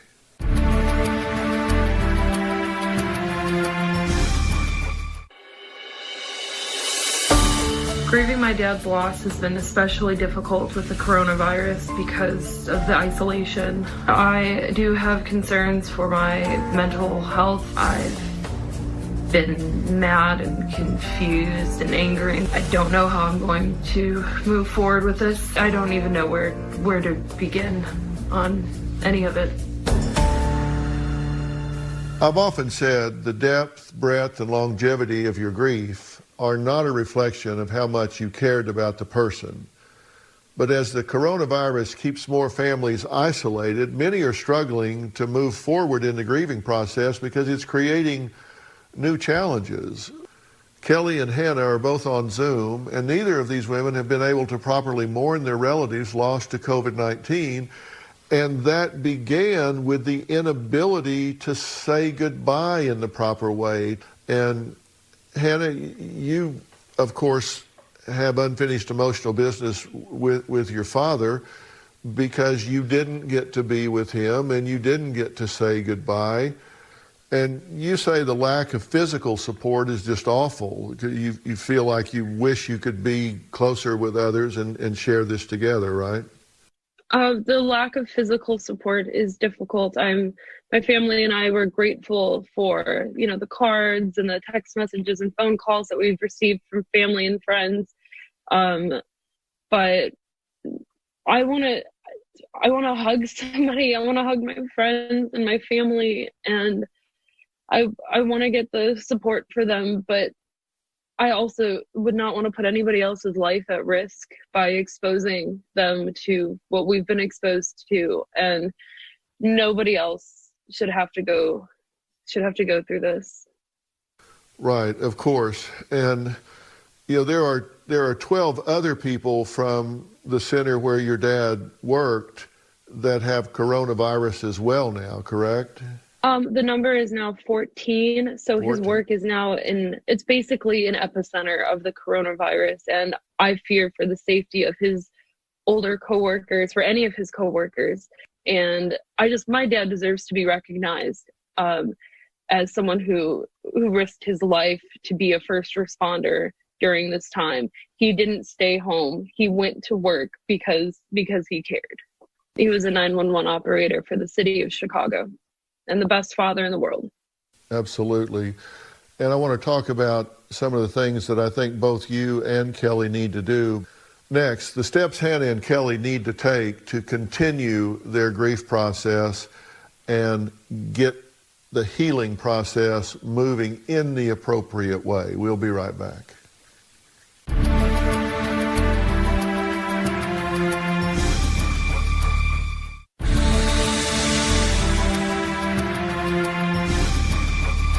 Hannah and Kelly both lost loved ones to the coronavirus and now want to know when they will be able to start feeling alive again, when they can begin any semblance of a grieving process. The first thing that I always say to people about getting through the grieving process is there's no right way or wrong way to do it. I mean, everybody does this differently, and the first piece of advice is don't be in a hurry.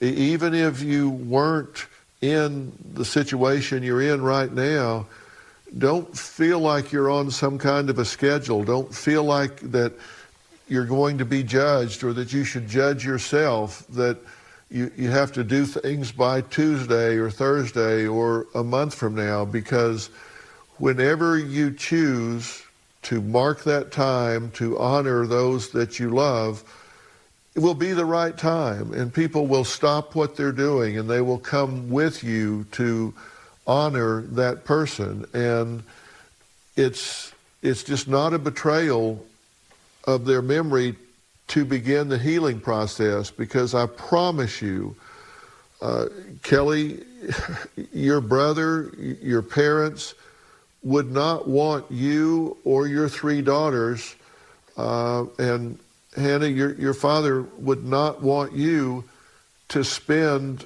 the next year of your life in pain because of any feelings you had about what you could or couldn't have done for them. You didn't bring this on, you didn't create this situation, and you shouldn't beat yourself up over it. And you're going to go back and forth. You're going to go from shock to numbness, fear, panic, frustration, anger. All of these things are going to come up. It's just going to be so frustrating for you. But that's a natural and normal thing, and you're going to work through this, and they want you to work through this. I mean, Hannah, your dad would want you to work through this. Would you agree? Yeah, I know that he wouldn't want me to stay mopey, and I'm going to miss him at everything that I do and every milestone in my life.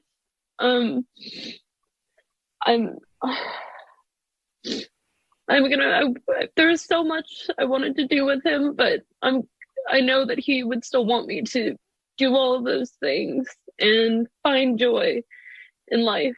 And I'm looking forward to hopefully being able to do that soon, and in the next life be able to tell him all about it. And you're not going to forget him. I know that. You're wearing his jacket right now, aren't you? Yeah, I'm wearing his work sweater. It still smells like him, and that's something I wish I could do more than anything. Is I wish I was able to give my dad one more hug. And when I went to see him for the last time, I wasn't able to touch him. It was so difficult because I didn't get a proper goodbye means. And well, and I understand that, and that's exactly what Kelly was talking about. And I've got someone I want to add to our conversation here that has a lot to say about this, because he's had to this is his life in dealing with this, and you guys are in such a strange situation right now. And his name's Mark Flower, and he's going to talk about this in a minute and what he's seeing and how unusual what you guys are having to deal with truly is, because he runs the Flower Funeral Home in Yonkers, New York, and he's going to talk about how different this is from normal, how steep a hill you guys truly do have to climb. We're going to talk to him, add him to our conversation right after the break.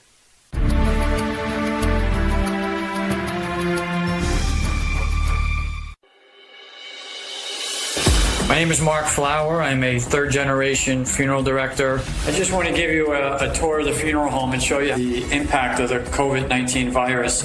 As we head down toward the chapel, you'll notice we were keeping the chairs apart from one another, trying to make sure that nobody got sick. And then, of course, there's the hand sanitizer. Down here is the other chapel that we have converted into a morgue, basically.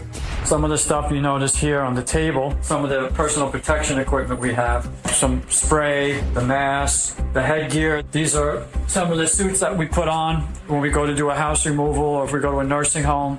This would be put on and then thrown out as soon as we left. And then these are body bags here. Everybody gets put into a body bag, and if they're in one and they have COVID, we would put them in another one. Things have changed so much. It's crazy. Now, Mark Flower joins us on Zoom. He is the owner and funeral director of Flower Funeral Home in Yonkers, New York. Now, he says he's been doing this for 33 years, but this virus has caused the act of grieving to completely change. So, Mark, thank you so much for joining us. Thank you. Now, you are seeing some things now, some restrictions put on people for safety reasons that you've just never seen before. In fact, you say that cemeteries aren't even letting people in the gate because of the virus, so people aren't allowed to go to the graveside. True? That's one of the cemeteries, yes. Not every cemetery has their own rules and regulations.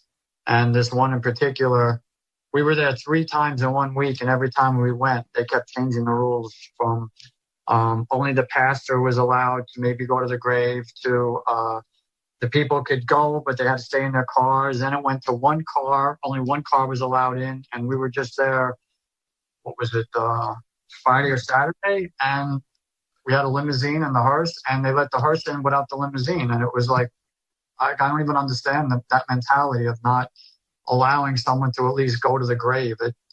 It adds insult to an already difficult situation, which is losing somebody.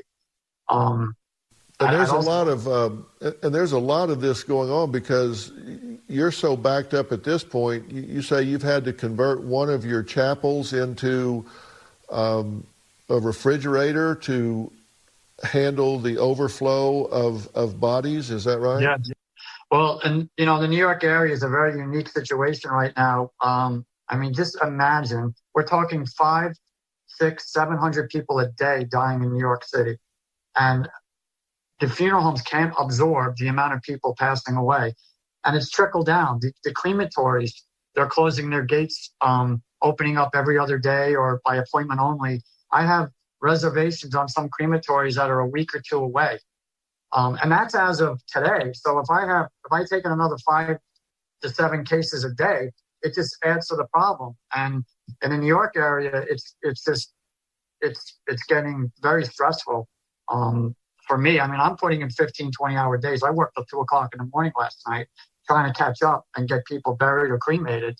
And it's daunting because usually in our business, it goes in spurts. You'll get busy and then it'll slow down. And with this, every time I think it's going to slow down, the phone rings another 15, 20 times. And it kills me to have to tell people I can't help them because I can't. I just have so much on my plate right now. I have to take care of the people I have now. And I'm be doing a disservice to take on more people just to take them on. And I won't do that. And you say there's like 700 a day. What is normal? In the New York City area? Right. I would have to take a guess of maybe 50 to 100. So this is way, way out of proportion. Oh, yeah. I mean, all the hospitals have tractor trailers, refrigerated trucks because of the amount of people that are passing away. I mean, it's I've never seen anything like it in my life. You say that these people are not able to do the normal thing that they would do with the lost person that they loved. How are they reacting to this? What are you seeing on their faces? What are they saying when they're not able to do the traditional goodbyes that they would normally have? It's just, you brought up the problem, which is when these people are diagnosed with the disease in a nursing home or in a hospital, the family can't come in to say their goodbyes.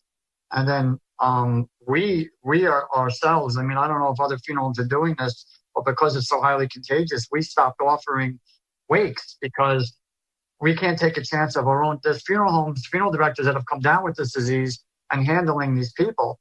So we decided to put a stop to having wakes even for the family. I'm doing things like taking pictures of people's ID bands and toe tags So they have some satisfaction that I did take care of their loved one. And when we go to the cemetery, if the family can't come in, I'm taking pictures with my cell phone of the casket going to the grave and the men lowering it down, and then I'm sending it to the family so they kind of feel like they're there. I mean, I'm making this stuff up as the rules and regulations keep changing. Well, that's got to be a big help to the families. Mark says that there is an entire religious aspect of mourning that cannot happen because of COVID-19 contagion. We'll talk about that after the break.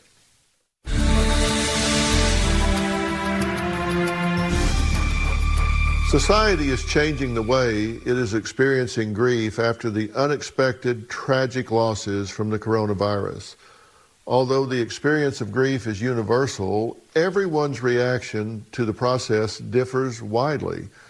Now, Kelly and Hannah are both mourning unimaginable, sudden losses. Mark is having to comfort families who need his services like never before, and he was just commenting that he's kind of making it up as he goes along and taking cell phone pictures to families that aren't allowed in the cemetery. And it's apparently having an effect, because one of his clients commented in a text to Mark, I want to thank you again for your services and for the pictures that made me feel like I was present at the cemetery. This was so special and meaningful to be able to have this to hold on to that words cannot express my gratitude. I would be happy to highly recommend you to anyone who will need your services. Details like this makes all the difference in the world to a family. God bless you for taking my case and helping me get this done as soon as you did. God bless you, and may you continue to be very successful. And that was signed by Anna. So, you know, Mark, as difficult as it is to do all of this, at least you know that it's having an impact on the people that you're working with. Yes, I mean, I'm here to help people. That's why I got into this business. I mean, you know, funerals are for the living, and they're not for the dead. We can't do anything for them, but we could celebrate that person's life, and whatever way we can makes a big difference for a family. I mean, I heard Kelly and Hannah, and my heart goes out to them. I just want to first give my condolences. I feel terrible what's happened to them. And I just want them to know that as long as you remember the one you love, you'll never lose the one you love.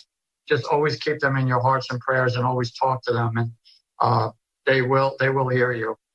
Getting back to the funeral aspect, you know, how we mourn our dead is what makes us different as human beings, and we can't do that now. We can't. You know, you mentioned about comforting and hugging, and even I think Hannah had said she just wants to get a hug. It goes against every moral fiber in your body as another human being. You want to touch them and hold them and just stroke them and caress them and help them through it. And I heard it through Hannah's voice. I mean, you could see she's crying out for some sort of comfort. And I feel terrible that she's going through this right now. And I just hope maybe she'll memorialize her father at a later time and be able to celebrate his life that he deserves.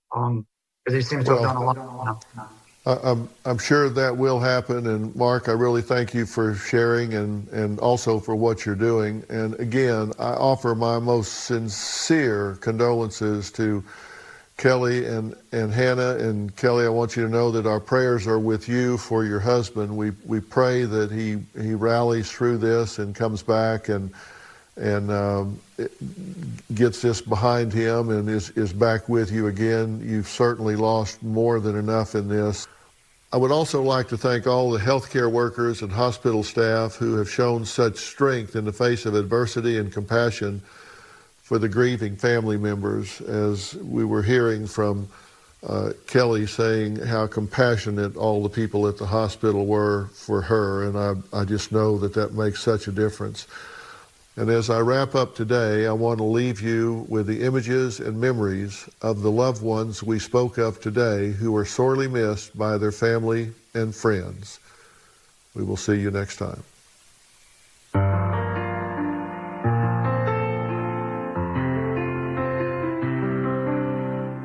When you find yourself alone and in the dark,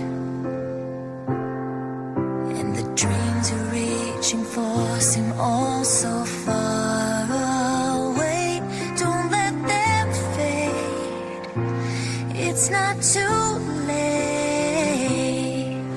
Spread your wings, you can fly.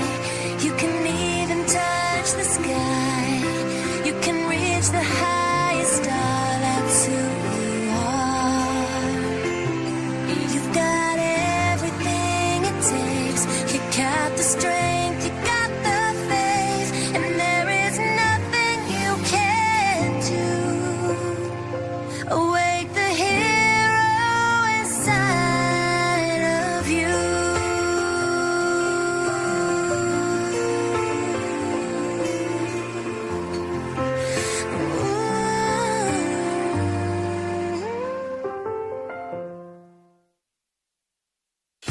If anybody deserved some good news in their life, it was Kelly Conkey Billups. In late March, Kelly Billups lost both her parents and her younger brother to COVID-19. Her husband was hospitalized for weeks. He had it too, but now he has beaten the virus. With the ring of the bell, Don Billups is done with this part of his recovery after having COVID-19. Just glad to be going home. Been a long ride. He spent weeks in the hospital in the fight of his life against the coronavirus. He had been on a ventilator for nearly 30 days. Been a roller coaster ride. With the tragedy we had. This day means everything to us, and the reason I've been able to continue to get out of bed every day.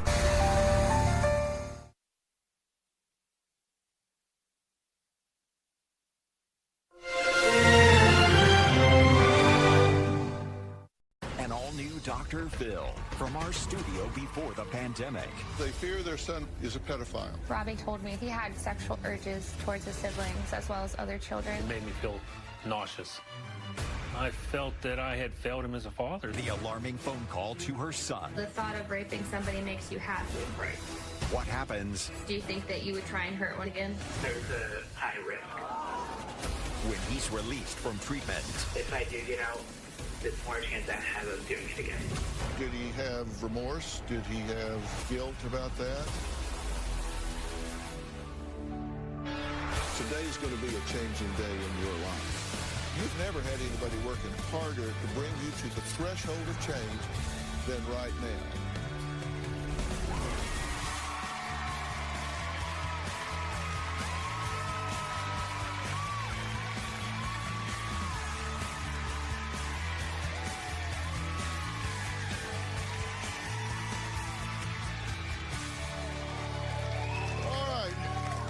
Well, parents Kristen and Rick are here today because they say they need help making the single most difficult decision of their entire lives.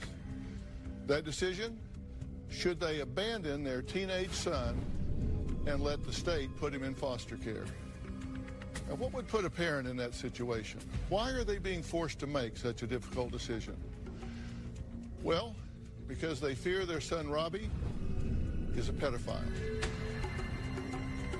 Now, he has admitted he has strong sexual urges towards his siblings and other younger children.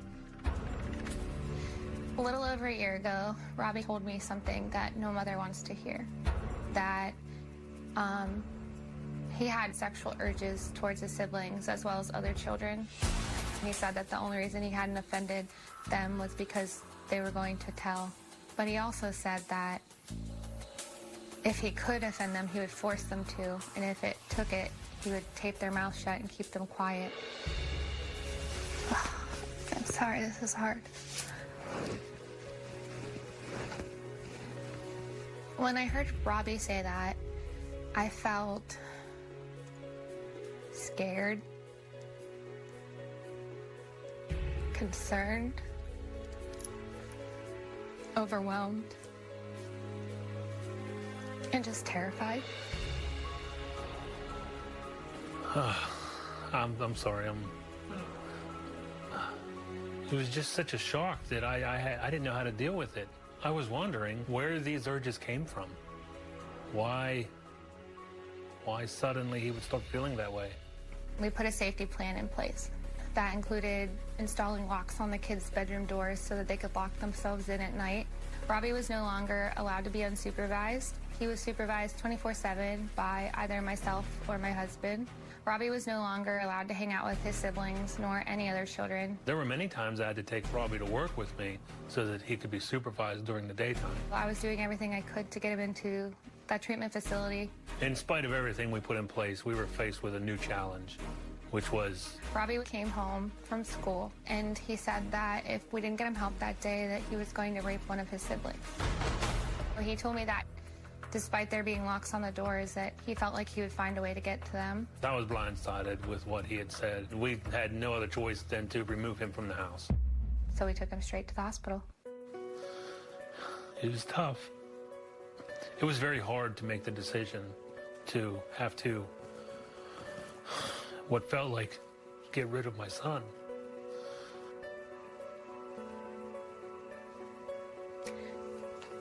We left him at the hospital, and he never came home. Well, Kristen and Rick say that since Robbie has been in treatment, they've learned just how dangerous the situation really is. For the past year, Robbie's been in treatment for children with sexual maladaptive behaviors. Since Robbie's been in treatment, we've learned so many more things, and the fear I had prior has been heightened by a million. One of the shocking things that I found out is that Robbie prefers little boys ages 5 and under. In one of his psychological reports, we found out that he was interested in S&M. His sexual fantasies are so strong that it keeps him awake at night, and it's all he can think about. In his psychological assessment, Robbie has admitted to being aroused by 27 different violent scenarios, most of them involving young boys. Robbie has told me that acting on his impulses would make him feel extremely powerful, and he likes the idea of being in control, and victims will just get over things. Robbie does not understand or believe that consent is appropriate, and he's not capable of correctly identifying faulty beliefs and distortions. Lately, he's expressed that he just wants to harm someone whenever he gets out. Robbie believes that deviant sexual behavior is normal. He also doesn't understand or believe that there will be consequences for his behavior. He will reoffend if he's given the opportunity, because he wants what he wants and when he wants it. Robbie told me that he would find a victim. He would find a way to keep them quiet. It didn't matter if he had to tape their mouth shut or hold them down, that he would find a way. And that's really scary. Now that he's still expressing those desires, there's no chance of him coming back to the house when he's released. That's non-negotiable. He just can't. Okay, Kristen, Rick, I'm glad you guys are here.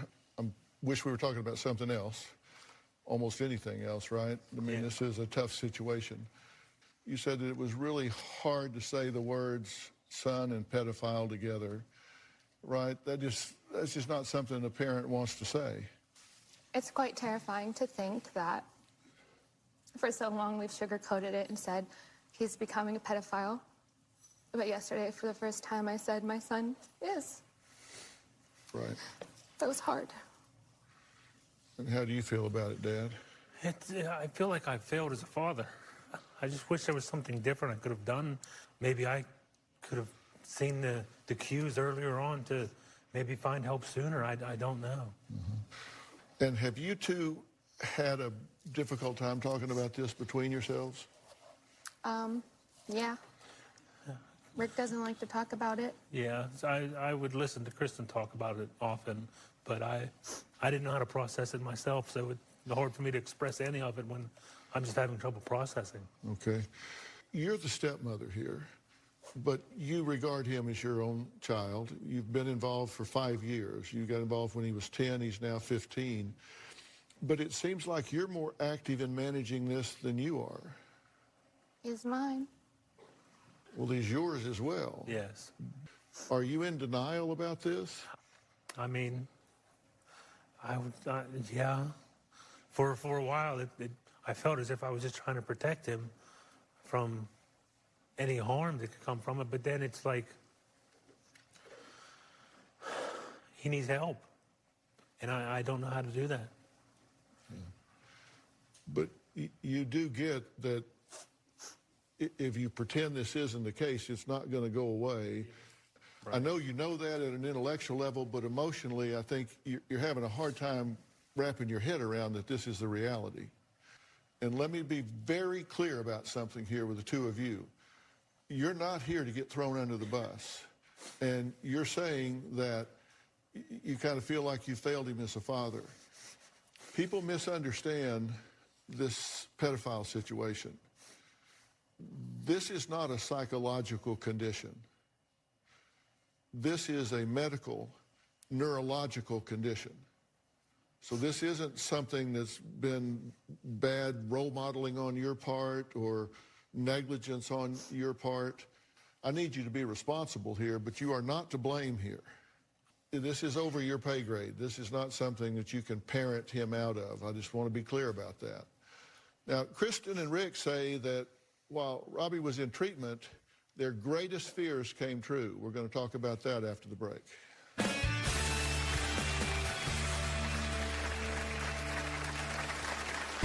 We found out that Robbie had sexually assaulted 2 young girls. He was completely unapologetic about it. It was like a punch to the gut. I felt absolutely devastated. And later... So the thought of raping somebody makes you happy. Right. And how do you think that they would feel? I don't think twice about how other people would feel. I just think of how I would feel.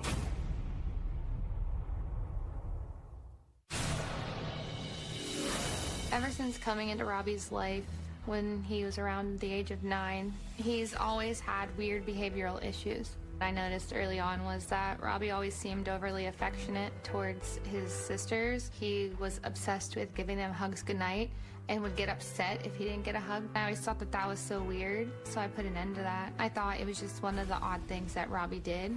Around the time that Robbie hit puberty, he was constantly looking for opportunities to look up porn. We discovered that Robbie had 2 Facebook accounts and was trying to contact an older man through one of them. Now that I know everything, it just kind of all makes sense.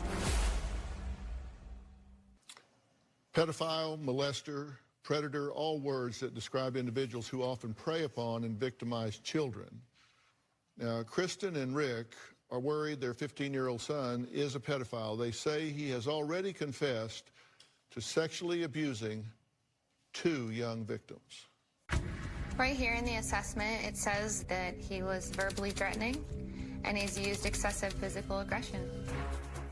I felt absolutely devastated. I spoke to Robbie on the phone. Robbie told me it occurred twice. He would have sexually assaulted them again, but he had never had the opportunity.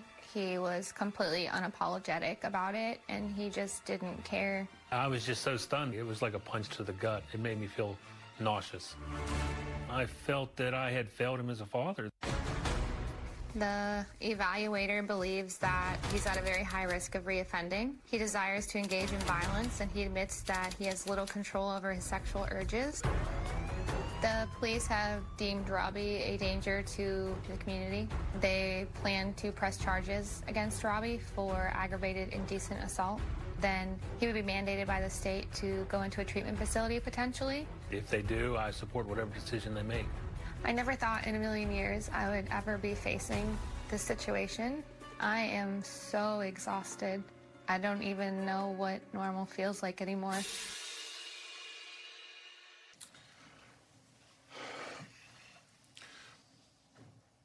So you understand that he's already offended twice, or at least 2 victims, right?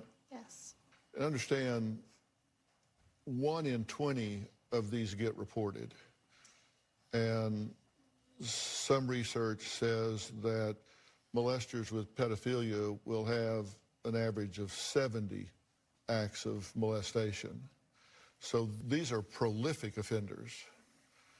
So you're quite right to be concerned here. When you found out about the 2 victims that he has confessed to, did he have remorse? Did he have guilt about that? No, he said that they wanted to do it too, despite the victim's testimony stating otherwise. A pedophile's attitude is that this is something that both of them are willing participants in and they both want it. And consent is not an issue with them. And that's why I'm saying this is not something you can reason with him about. Just say, hey, come on, you think that these children want this, they don't. That you're talking to yourself when you have that conversation. And how many children are in the home? We have 5 in the home. Okay, so if you brought him home, you would be bringing him home to 5 children. That is distinctly non-optional, because if you bring him home, you will lose all 6 children, because Child Protective Services will descend on you like SWAT team and take them all out of the home. We wouldn't do that, but it doesn't make it hurt any less. I understand.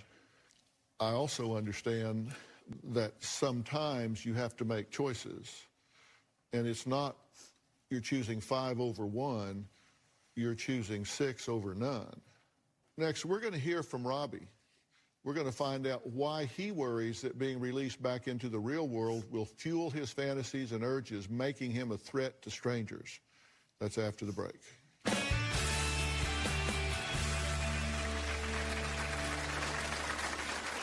When you think about what you did, do you feel bad about that, or do you just not care? I feel bad about it, but in the same sense, I feel excited when I think of it. So the thought of raping somebody makes you happy? Right.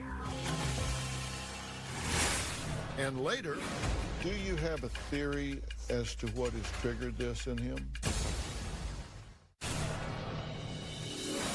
After Robbie had been admitted to treatment, the psychological assessment showed that there's potential that there was other victims we don't know about. In my heart, I hope that it's not true, but I really don't know.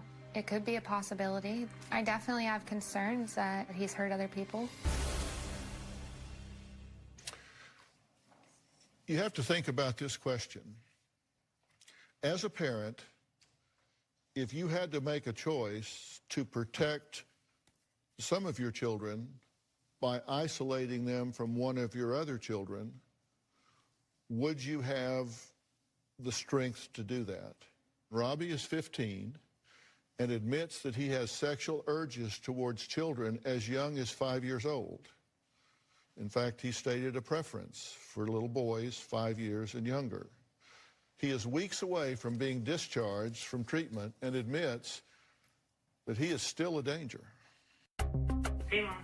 What are you doing? I'm just trying to go to bed. So, how have you been feeling? A little stressed. I'm happy I've been discharged in like 3 days. Are you still having sexual thoughts and feelings about younger kids? It's not as often. When you think about what you did, do you feel bad about that, or do you just not care? I feel bad about it, but in the same sense, I feel excited when I think of it. Do you think that you would try and hurt one again? Honestly? There's a high risk. Yeah. When you go out in public, you fantasize about raping strangers? Right. You still have fantasies about raping strangers, but if you're not around strangers, it's a lot more controllable? Right. Can you tell me like how you feel when you think about raping people? It gives me joy, excitement, peaceful. So the thought of raping somebody makes you happy? Right. And how do you think that they would feel? I don't think twice about how other people would feel. I just think of how I would feel. So you only care about what you would gain sexually? Pretty much. Do you still feel like if they let you out today that you would find a victim and that you would rape them? It's not that, it's me trying to manipulate someone else. So you think you would try to convince them to let you have sex with them? Yeah. And what happens if they aren't willing to? You told me that you would hurt them or make them shut up. Do you still feel like that? Occasionally. Do you feel like you still have sexual thoughts and urges towards the same people you used to? Do you feel like if you got out of there, like you're gonna do that stuff again? Sometimes I even worry about my own thoughts. I feel like I've gotten no better, and that if I do get out, there's more chance I have of doing it again. Yes. Okay, now that's a weekly check-in, right? And, well, sometimes weekly, sometimes more than once a week. And you report the results of that to the program? So most of the time, the therapist is present when I talk, and if not, then I absolutely will report any information that he gives me to try and help him get better. Because he won't talk to the therapist. No. And what is their attitude about it at this point? They don't want him there anymore. They don't care. They just think that he's set in his ways and this is who he is, and sorry, here's your kid. Take him back. And so what do you see the alternatives as being at this point? I mean, I've searched high and low looking for other treatment facilities, but I just keep falling short. But I'm trying. Have you thought about prosecuting? That's what you've been told by this program, right? Yes. That if you prosecute him and he pleads guilty, gets into the system, then they will court order something and put him into a state program. We've advocated for it and told them to press the charges, and they're dragging their feet. It's like nobody wants to help. And if when he's discharged, you just don't show up, what have they told you will happen at that point? He would then go to, at first, a shelter, and then he would potentially go into like an independent living home. But there's not really any therapy, and then if it's independent living, there's a lot of opportunity for him to offend. Now, Kristen knows firsthand what it's like to be a victim because it happened to her when she was 9 years old. So how did Robbie feel when he learned this? I waited until I was 22 years old to share my story with my mom, and she told me that people just get over it. And so that's what I've tried to do.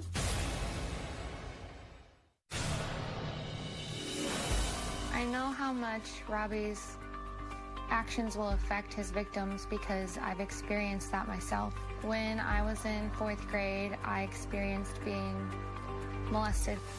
While Robbie was in treatment, his therapist thought it would be a good idea for me to share my experience with him. When I told Robbie what happened to me, he got upset and he cried. I had hoped that by sharing my story that I could break through to him and maybe he could see what it does to a person, but it didn't change the fact that he still believes that his victims will get over it.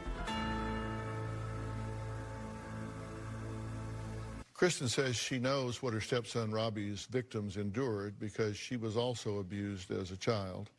It's because of that that she will do anything to keep him from reoffending. You know what it's like to be on the other end and to be exploited, taken advantage of, and abused. Knowing that he has victimized 2 young girls, what impact did it have on you when you learned that? I was devastated. I felt angry and ashamed and embarrassed. Like, I didn't know what to do. I still felt like I wanted to help him, but then I was so mad. And I think it made me like question things. Did you get help? No, sir. I waited until I was 22 years old to share my story with my mom, and she told me that people just get over it, and told me to get over it. And so that's what I've tried to do. Yeah, that's not how that works. Do you have a theory as to what has triggered this in him? When I came into their life, they had a man in their life, and him and his sisters would go visit, and it was very weird because he only wanted Robbie to visit. He wanted him like to be there alone, and this man's obsession was just too much. So I put an end to that relationship because I felt like there was something definitely off about it. But when I've asked Robbie about it, he's told me he doesn't remember him being offended. But then there was this one weird conversation we had where he said, sometimes I wonder if he did do something to me and I just can't remember it. So you think he may have been abused? I wonder. There's no question that that can have an influence. But when I said this is not something that you're going to be able to parent him out of, there are some real cerebral abnormalities that we see in pedophiles, particularly in the temporal lobes, that we don't see in the general population. And have they done anything to brain map this child to find out what's going on with him neurologically? Okay. No. I'm just curious if they've really delved in and looked at all of the different factors that add up to this behavior in the end. Because it seems like they're just washing their hands of him at this point. Well, the question becomes, what do Kristen and Rick do now? Because the clock is ticking. And very, very soon, this child is going to be on the curb. I'm going to tell them what I think should happen after the break.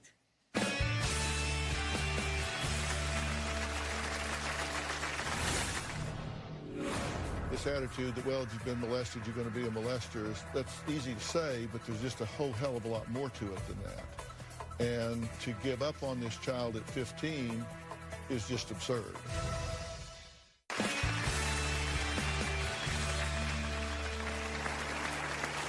One of the responsibilities of a parent is obviously to keep your children safe. The question is, what happens when one of your children is a pedophile? Well, that is parents Kristen and Rick's reality. Yet Kristen says her husband doesn't really like to talk about their son's serious issues. It's been months of feeling like I don't have hope. It's just been hard. And then we don't talk about it. Robbie's issues have definitely taken a toll on me. I'm tired. I'm mentally exhausted. I'm disappointed, angry, frustrated, and just so tired. I feel like I'm carrying the weight of our entire family. Richard's been so stressed that he's not talking about it and he's not dealing with it. We both agree that Robbie needs more treatment, and when he gets emotional, he just shuts down. I just know that it's too much for you, so I don't make you talk about it. It still hurts me when I think about it. It's been very hard for me to talk about it. I haven't really spoken much about it since it happened. I didn't know exactly how to handle the situation myself, so I was struggling. There's days where Richard's so depressed that he doesn't get out of bed. For a long time, I was the one participating in the family sessions, and that was extremely overwhelming. I'm the glue for the family, and sometimes I don't have a rock to lean on, or sometimes I feel alone, which in turn makes me not talk about it. I just hold things in. I feel like I'm going through it by myself.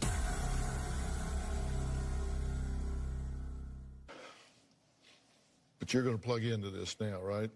Yes. When I say this is something that you can't just parent through, I mean, there really is a huge neurological component to this.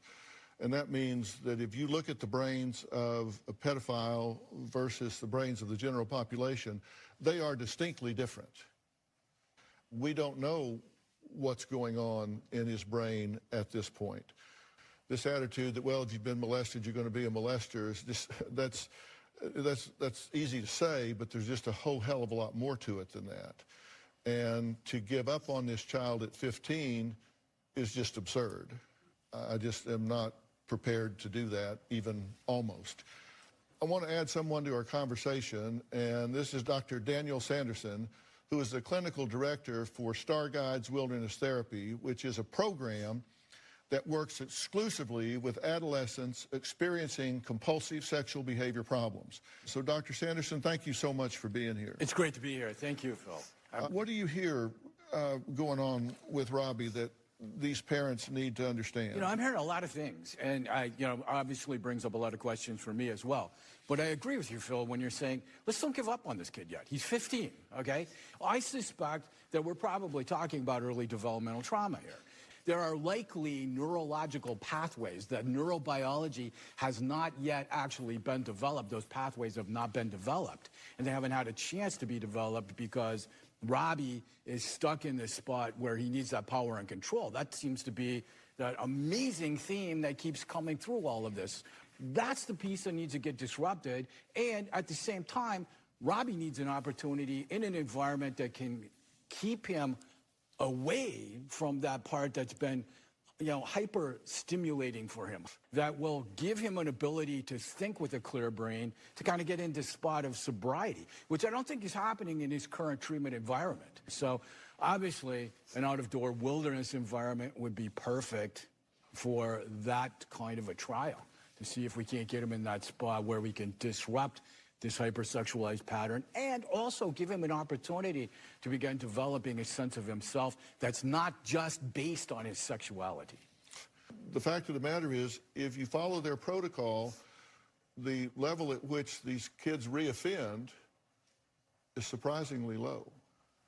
And they have agreed to take Robbie into their program when he is discharged or sooner, if we can get him out of there. And I think this will be the first time that he has actually, clearly been properly diagnosed and received very targeted treatment. And we're going to get this figured out once and for all and see if we can't turn this young man's life around.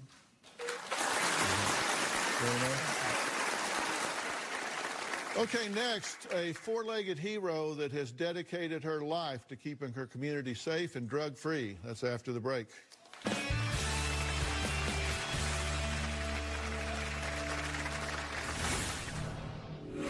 She saved a 4-year-old boy's life this past summer. She did. If it had been probably another 10 minutes, we would have lost a child. Wow.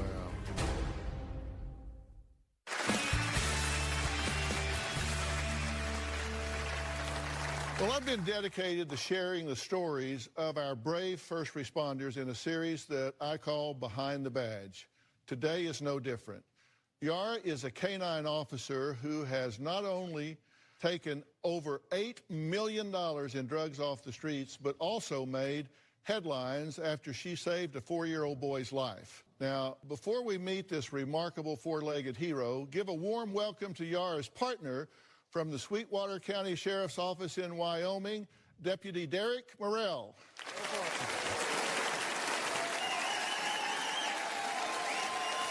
Thank you so much. Nice to meet you. Thanks for being here. Have a seat.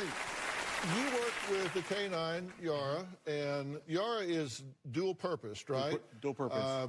Trained in narcotics and fugitive apprehension. Mm-hmm. And I suspect that she does pretty well with the fugitive apprehension part. She does very well. Yeah, so tell me about Yara. How long have you worked together? So, Yara's a 6-year-old Belgian Malinois. She's female. We've worked with her for 4 years now. She's very soft-hearted, very patient dog, very hard worker. She works nonstop. So when she even stops to just be a dog, she's constantly sniffing and hunting and working, so. Yeah. Now, she saved a 4-year-old boy's life this past summer. She did. Bryson, the little boy there on the screen, he has issues with communicating. He can't communicate. He also suffers from seizure disorders and stuff like that from an illness he got as a baby. So I was headed to a call, and I heard over the radio a dispatch of a lost child, and that the child had been lost for a while.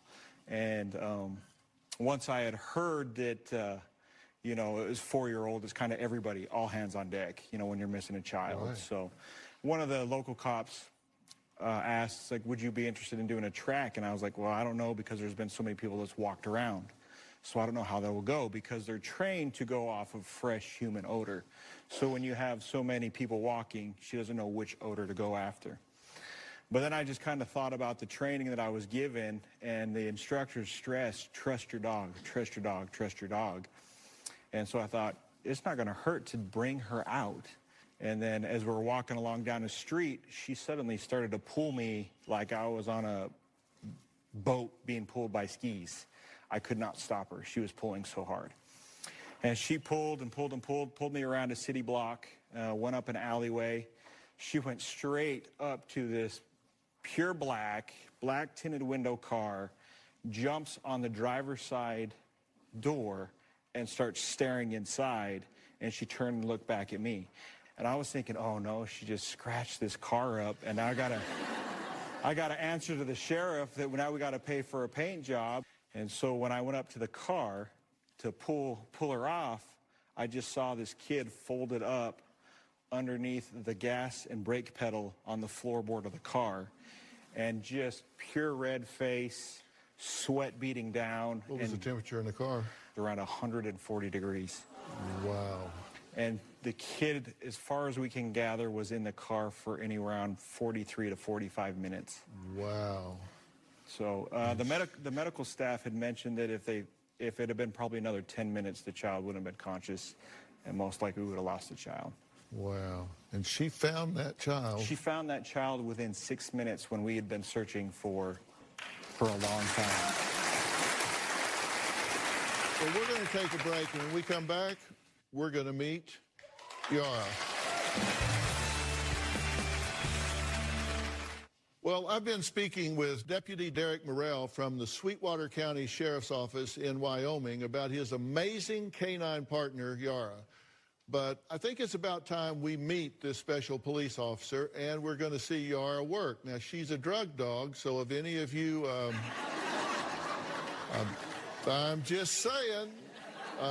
So, Yara, please come on out.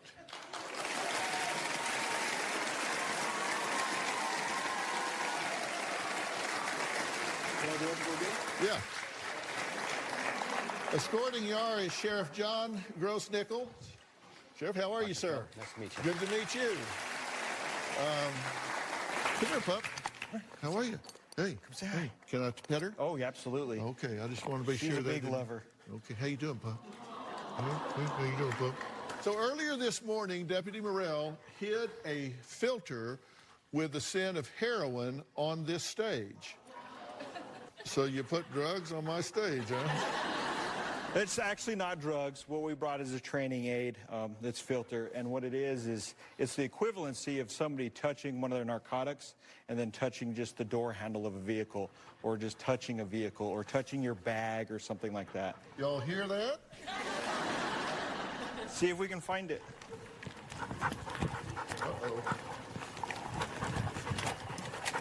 Girl. Sit. You always keep your leash loose so you're not giving the command to the dog in any way or distracting her.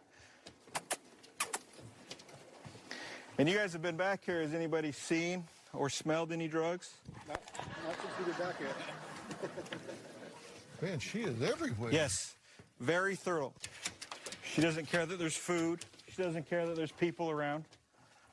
There's somebody's ramen noodles and she went right by him. See the change of behavior? Uh-oh. She's pulling, leaning. Yeah, she's looking back at you. There you go. And see, she points with her nose and tells you, hey, Dad, here it is. This is where it's at. That's the indicator that she has found the source of the odor. And now she's sick of waiting, and she's saying, gimme it. I got to find it. She opened the drawer. She did. Good girl. Good girl. And if you want to see what we hid, it's just a little piece of paper. Good grief. Let's take that back out. Come on.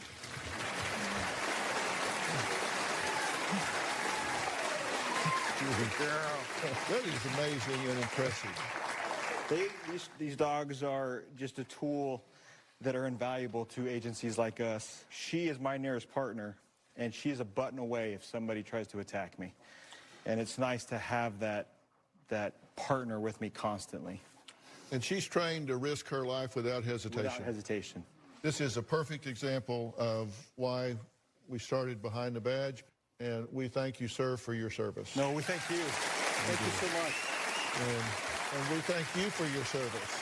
I want to thank all of my guests today, and a special thanks to Dr. Daniel Sanderson from Starguide Wilderness Therapy. And I do have a very special guest in the audience today. She is a multi-platinum singer-songwriter. Her new album is titled Treat Myself via Epic Records. Please welcome Meghan Trainor. For more information about today's show, log on to drphil.com. Thank you. We'll see you next time.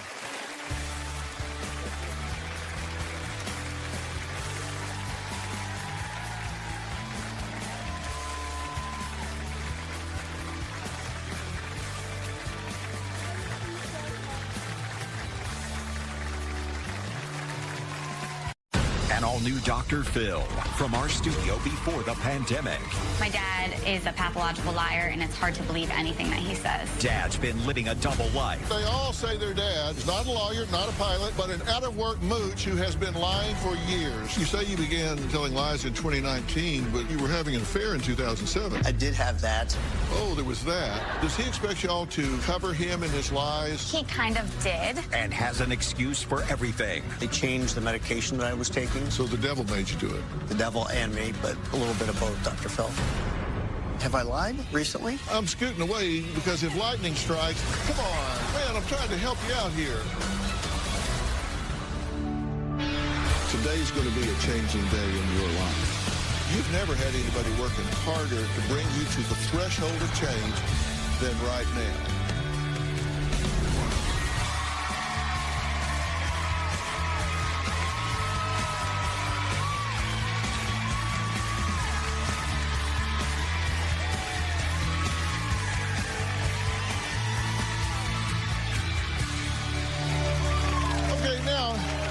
I want you to imagine scrolling through a dating website and you come across someone who checks really every box, okay?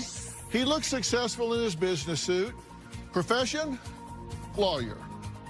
Okay? Hobbies? Well, he's a pilot. He owns his own plane. He lives in a mansion, and he is the father of 3 beautiful daughters. And this is not a catfish. This is a real guy. But Bob's profile is a complete work of fiction. The only thing accurate is he does have 3 daughters. But they all say their dad is not a lawyer, not a pilot, but an out-of-work mooch who has been lying for years. Take a look. We had a great family growing up. We had a really nice house. We had swimming pools in the backyard. We had cars given to us. My dad was stable. He made good money. He was the #1 dad in my eyes. And things went south. My dad was leading a double life. I realized that he was not being completely truthful in 2008 when I found out that he was having an affair. At one point, I went through his phone, and there were text messages saying that he was a widower and that his wife was dead. This was the first indication that my dad would lie to get what he wanted. My mom stuck around for 10+ years, but it was a loveless marriage. My dad lost his job about 7 or 8 years ago, and that's when everything really changed. He was fired. My dad has jumped from job to job. My dad is definitely embarrassed about the person that he has turned into. This causes him to make himself this perfect person that he isn't. My dad lies about his profession, say that he's a lawyer, say that he is a pilot. It's all lies. My dad told his girlfriends that he ended up selling his home for $400,000, as well as that he sold his airplane for $40,000, both of which were lies. My dad was in the hospital for some reason and got my mom to take a picture of him. He then sent this photo to a friend saying that he had stage 4 pancreatic cancer. The person did give him money. I think it's sickening. At one point that I was at the hospital with my dad, doctors would come in and they would kind of start the conversation like, so you're a pilot, what airline do you fly with? And I was just like, he's not a pilot. He reaches out to us for money constantly. He's mooching off of his daughters. He asks my youngest sister, Emily, the most because she has a hard time saying no. I don't know if I could ever fully trust him. I want the lies to end. Obviously, he's lying. He's admitted he's a liar, right? Right. He's lied to everybody that he talks to, so this is not a hard call. His lips are moving, he's lying. So what do you think's going on? Why is he doing this, and what is it you're hoping to happen? He's lied for so many years, I just can't even think how far back it is now. Right. It's not the dad that I knew growing up. We had this beautiful lifestyle growing up. Like, we were the 3 daughters that got everything. We never asked for anything. We got it all. Including attention from your dad, right? Yeah, I mean, it wasn't just material things. You guys were a real family. Yeah, we were there was great nothing family. ever weird. I mean, everything was normal. And what's your theory about what caused the wheels to come off? I mean, obviously he lost a job. Right. And that was a big part of his identity, right? Absolutely. Yeah, I think that was the start of it, was the losing the job, and then he was diagnosed with depression. And I think the he started just going downwards ever since then. He was really high up too, so I feel like he always tries to like compensate, like try and feel that what he felt when he was like. Because he was a six-figure, high-paid executive, right? Yeah, right. But we know that in some way he feels the need to enhance reality. Yeah, it's like he wants this like grandiose lifestyle, like of what he had. So I think he tries to feel like he is that again. He wants to be this big executive man, and I mean, he's not. He's far from it now. It's your younger sister that he hits up most for the money. Yes. And that's Emily. She's going to join us now via Skype. So, Emily, you've been listening from the beginning, correct? Yes, I have. So how does he manipulate you, calculate with you, put you in a position where you feel guilty if you don't come through? He just makes me feel really bad if I don't help him. He just says that, oh, if you don't help me, I won't be able to get to work. I won't be able to pay my bills. I won't be able to pay my rent. I'll be homeless. Why do you think he comes to you more? I feel like we've always been the closest, and I feel like he always feels like I'll help him, and that's true. I want to share a little bit of the way he communicates with Emily concerning a loan. Like this, Bob. Hi, Emily. Could you ever give me a small loan that I will pay back in full January 14th? I don't have enough for the rent, and I'm worried to death I can't get it from Grandma. Emily, well, I don't know if I can. How much? I'm at work right now, and it's super busy, so I don't have a second to talk or think. So your dad says, well, I'm thinking 200, and I will give you a check at the same time that you give it to me. January 14th is my big payday. What big payday was he talking about? I don't know. Because one of the things he says to us is that he's never lied about needing money or why he needed money or getting money. And it sounds to me that the first example we're looking at is he's lying. Did you give him the money? Yes. And on January 14th, did you get the 200 back? No. If you kind of stiff arm him, if you resist, does he just go away or does he get aggressive? He'll continue to text me, call me. He showed up at my work before. And so that he doesn't make a scene, I just give it to him so that he'll leave me alone. Coming up, Sarah and Kate say their dad Bob is a pathological liar who claimed to be a widower, have pancreatic cancer, and a pilot who owned a Cessna. So is he going to try to lie to me? He's not been listening to anything we said so far. We're going to meet him right after the break.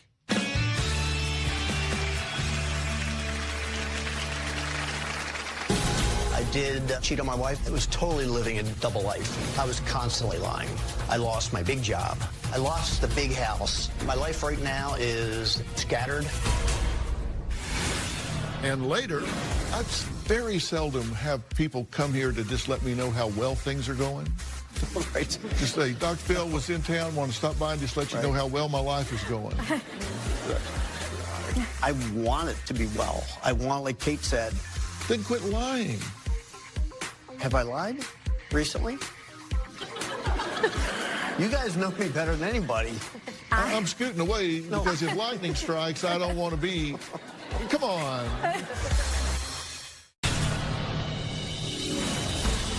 My dad is a pathological liar, and it's hard to believe anything that he says. I personally have a hard time being in the same room with him. I don't trust him. The relationship isn't there anymore. We did give him an ultimatum that basically said he needs to change right now or this is it. He needs to stop the lies. I'm ready to tell him that I'm done speaking with him if he continues all of this. Sarah and her sisters, Kate and Emily, say their dad, Bob, was an amazing father growing up. But now they don't believe a word that he says. But Bob says he doesn't really lie to his family, it's everybody else. If you saw my life 7 years ago, we were living the American dream. This is a neighborhood that I used to own. A pretty good-sized house. We had the pool, we had the cars. I was making a very lucrative salary. The future was very bright. I've fallen on hard times since that time. I miss it a lot. Coming back today is hard. And just have not been able to get back up. Just about 6 years ago, I did cheat on my wife.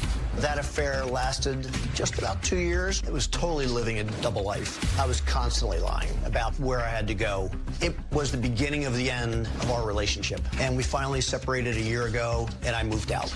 I lost my big job, and I lost the big house in the fall about 2 years ago. My life right now is scattered. I was evicted from my apartment about 2 weeks ago. My ex-wife, Joanne, has allowed me to stay in her home until I can find an apartment that will do. I had asked my daughters to help me. I did not have money to come in to even cover my rent, so I reached out to them. I was desperate to make ends meet. I don't believe I ever lied to them about money or the need for it. I feel like I have screwed up. In their eyes, I'm trying so hard to get my family to believe in me again. Well, Bob admits to some very elaborate deceptions on his dating profile. About a year ago, I got on a dating website. I had to create a profile. The profile said a couple things that were just absolutely false. They were lies. One was that I was an attorney. I am not an attorney. That I was divorced, which was a lie. That I have my private pilot license. I don't have that. I even went as far as putting a picture of my plane that I said was mine in my profile. So it looked like, wow, this is a guy that I would want to go out with. I probably had a dozen or so dates. Several of the women asked about the plane and showed quite an interest in flying, which I'd lie about that. When I went on the dates, I had to be the guy from the website. Sherry I met from the dating website. We hit it off immediately. She absolutely believed I was an attorney. Well, the lies just continued to get worse, and I couldn't even remember them. And then they came up from her, well, where's the Christmas party going to be? How am I going to overcome that one? She reached out to one of my daughters and asked them flat out, is your dad an attorney? Does your dad have a plane? No, no, no, no, no. And then she confronted me. The relationship ended immediately. I've come to face a lot of things that have happened over the years as a result of my lies. It affected so many people. I'm done with lying. I really want to come clean. All right, Bob, welcome. Thank you, Dr. Phil. Are you a pathological liar? I'd say recently with certain people, I was. I did that. Prior to that, probably before 2018, I don't recall doing anything like that. Well, you say you began telling lies in 2019, but you were having an affair in 2007. Oh, true. I did have that, and I guess that was so out of my mind. Oh, there was that. That was a 2-year lie. Yes, sir. And there were a lot of lies involved in that. And then now you put up this dating profile, which was a complete fiction. What's your theory about why you put it up the way you did?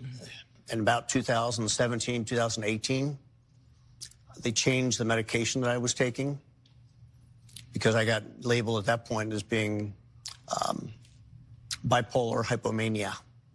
And one of the things under there was grandiose stories, storytelling, things like that. And I thought I fell into the trap there. So the devil made you do it? The devil and me, but probably a little bit of both, Dr. Phil. So you're saying that this was a mental illness? I think it truly was. Was, or you? Well, just as I sit here today, I'm a heck of a lot better person than I was a month ago. You guys have heard this a lot, right? Yeah. Many times. Yeah, that's a pretty common line. Yeah. Yeah. Do you know much about me? Whatever my daughter tells me, I know. Yeah. Yeah. Yeah. What did she tell you mainly? That you're absolutely amazing. So obviously you raise very perceptive daughters. Very. You know that. That's very. But you know, I've spent a lot of my life in the litigation arena. I've spent a lot of my energies being trained in deception detection. How am I doing? Not very well. Oh, my. You've got a cover your ass approach to this whole thing. This is damage control for you. If you were really interested in cleaning this up, you would be a lot more forthcoming than what you are right now. Okay, coming up, Bob says he's legally separated, but according to his wife, Joanne, no paperwork has been filed. So what does his ex-girlfriend think about that? Well, we're going to add her to the conversation and find out what he's been telling her. And we're just going to try to get to the bottom of this, because to me, This is as clear as I was looking through a big plate glass window. We'll be right back.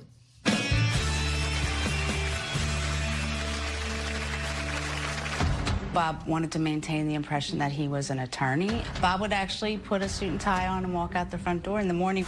He would talk to me about the cases and what they were settling for. He had a daily planner with travel. There were a lot of clues that he was not being honest with me. And later, why are you letting him stay with you? That's a real good question. My wife Joanne and I are separated, but she's allowed me to stay at her apartment. I'm sleeping on the couch every night until I can find a place of my own. This is my apartment that I got kicked out of several weeks ago. The landlord wanted me out for whatever reason and demanded that I leave in a 4-day stretch. I fell down the steps, and shortly thereafter, he was giving me notice 4 days to remove all my belongings. And being separated has made it tough, but she did open her doors for me, which I am more than thankful. What did falling down the steps have to do with that? But when I fell down the steps, 911 was called, the police responded, the ambulance, but my landlord was there in the shadows. The landlord said his pants were unbuttoned. He just looked disheveled, almost as if he appeared drunk. Well, Bob says that he's ready to change his lying ways and he wants to come clean, and that's why you're here, right? Yes, sir. But he's actually been less than truthful with us since he's been here as well. Take a look. Bob is saying to his family that he's not telling any more lies. But since I've spoken to him, he's told me 2 lies. He claimed he had a job doing sales at a solar company. I just started a company, which I started last Wednesday at like a solar provider. But the very next day, our field producer went out and he told him a totally different story. I am not currently working right now. He also told me that he was living in an apartment. What is your address? Highway. So I was getting ready to schedule the field shoot, and that's when he came clean, and he said that he was evicted 2 weeks ago, and he's currently sleeping on his ex-wife's couch. I was kicked out of my apartment and literally given a 4-day notice to remove all my belongings. That's 2 lies. We don't know what else he's gonna lie about.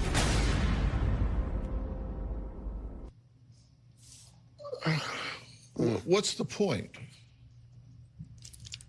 The point of me being here, Dr. Phil? The point of you lying about these things. What do you hope to gain? I truly think when the lies were told, I was living somebody else. I wanted to look better in other people's eyes. So you told those lies to make yourself look better? Probably, Dr. Phil. Look, I very seldom have people come here to just let me know how well things are going. Right. Just say, Dr. Phil was in town, want to stop by and just let you know how well my life is going. I want it to be well. I want, like Kate said. Then quit lying. Have I lied recently? You guys know me better than anybody. I'm scooting away because if lightning strikes, I don't want to be... Come on. Man, I'm trying to help you out here. So have you been lying? Yeah. Did you get up every day and have a day timer all filled out in great detail about what you'd been doing and where you were going? Everything but the day timer. Yeah, I did get up every day pretending what I was doing. The day timer was more, what do I do now? What company am I going to interview with? His ex-girlfriend Sherry says all of Bob's lies unraveled after she spoke to his daughter Kate, and she was blown away by the extent of his deceit. I met Bob about 5 months ago on a dating app. His profile said that he was an attorney, he was a pilot, and he had a small plane. He was standing in front of a beautiful home with a built-in pool, big brick house, and a lot of land. We had our first date. Things moved very quickly. And then I moved into his place. He continued to tell me the lies after I moved in. The one red flag that went up in the very beginning was his age. He told me he was 59. But, of course, I Googled him, and it kept coming up as 63 everywhere. Bob wanted to maintain the impression that he was an attorney. Bob would actually put a suit and tie on and walk out the front door in the morning. The night before, he would ask me to pick out his tie for him, which I thought was cute, you know. He had a daily planner with travel. He would talk to me about the cases and what they were settling for. There was a lot of money issues. He was an attorney, so I figured he had some disposable income, and even just to go have a drink or something, sometimes he didn't have the money for that. It was kind of strange, and it sort of worried me. Right after my son died, he asked to borrow $600 or $700. In total, I probably loaned him about $2,000. Because of my cancer, I have pain medication. In 2 weeks' time, he took 70 to 80 pills. I confronted him, and he right away said, "Oh, yeah, I meant to tell you, I took them." There were a lot of clues that he was not being honest with me. I texted Sarah, I just have some questions that I really need answers. I found out he wasn't 59, he wasn't an attorney, he didn't own a plane, the house was foreclosed. I was just blown away. I felt taken advantage of. It was all lies. I ended the relationship, and then I eventually moved out. Sherry, welcome. Thank you. You know, in the midst of all that and talking about Bob, just in passing, you said right after your son passed away, which is not too terribly long ago. I'm very sorry for your loss, by the way. Thank you very much. I don't want that to just slide by there. I know that's very, very difficult. It is. So I'm sorry you had to deal with that. Thank you. He created a whole fantasy world and then pulled you into it, right? He sure did. And when this daytimer he's talking about, he said he didn't really keep a daytimer of activities, but he actually did, right? It wasn't just interviews, it was... No, because I didn't know he was going on interviews. I thought he had a job. Yeah, so. And there were a list of airports that were in there where he could fly out locally with his airplane, where he could get to another airport to work on a case and things like that. Right, and that places that he could take me, that we wouldn't have to stop and get more fuel, and so that he had made this list of airports that were... And that's what was in this day planner? Yes. So is she lying? No, I'm sure it was in there. Dr. Phil, the majority of things that were in there, because I used two colors, green and yellow. One was for bills and one was for interviews. That's what I did. What color were the lies? White. Because she's saying that you were saying, I'm going to work on this case and that case and these airports I can fly to and stuff like that. And not 4 minutes ago, I asked you that, and you said, no, none of that was in there. They're in there, obviously. Right. Sure, yeah. I know. I've already read it. I've been through it. Yeah. Sherry, you busted him at the library once, right? I did. Went down there, and where was he supposed to be that day? I was so angry. He was at work. He was supposed to be at work, and the night before I said, Bob, please come clean and tell me if you don't have this job. And I swear, and he showed me his badge and everything. And then I saw a text from one of the daughters that said they saw his car at the library. And I was so angry, and I just threw on my clothes and walked right in. And there he was, spread out in a little glass enclosed room in the library, like it was his office. He was on the phone, and he had papers. And I said, oh, this is a nice law firm. And he was like, oh, let me explain. I said, I'm done. I don't want to talk to you, and I don't want to hear what you have to say. And I left. People lie for a lot of different reasons. I actually have a list of the main reasons that people lie, and you hit an awful lot of them. You're creating this whole world so you don't have to earn the things that you wish you had and once did. So you just create a fantasy so you can have them anyway. But it's going to hit a wall. At some point, she's going to want to go on a plane ride. Mm-hmm. And that's going to be a bitch. It was a bitch. You should see. That's when the plane got sold. Yeah. You took her medication, and then you replaced it, which could have interacted with the medication that she was on. I mean, this could have been a fatal issue here. Mm-hmm. This is serious. Well, coming up, Bob says he doesn't really lie to his family. So I wonder what his wife, Joanne, would have to say about that. Well, we'll talk to her next.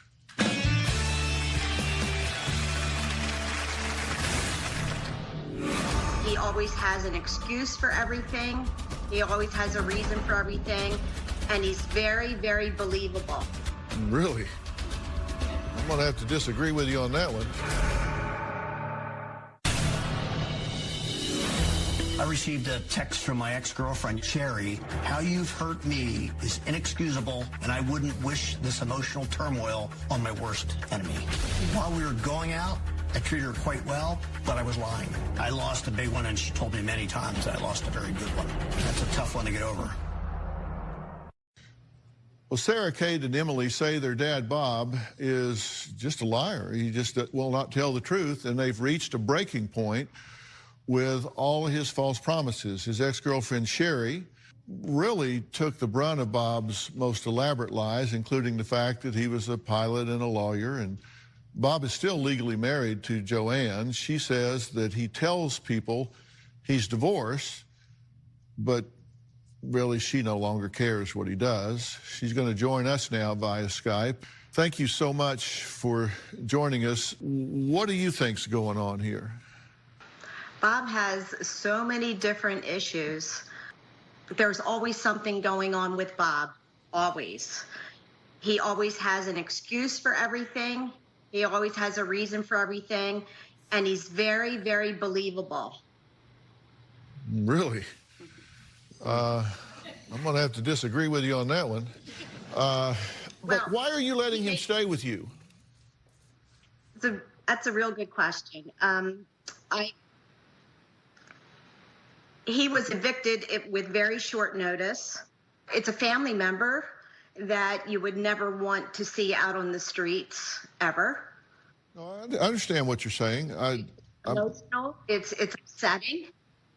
My girls can't take him on, and I felt like I was the only one that was able to take him on.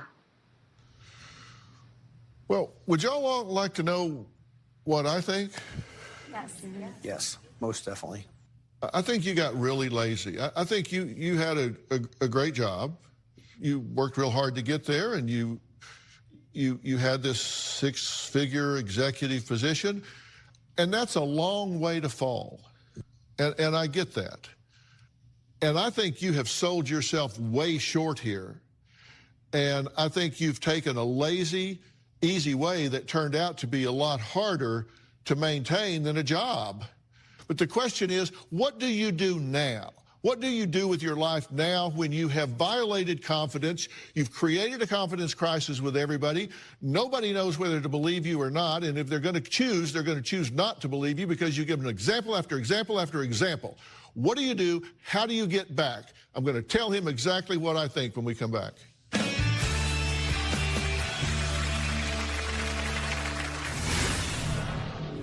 You can do that if you never earn another penny in your life. You can do that if you never get back into the workforce again.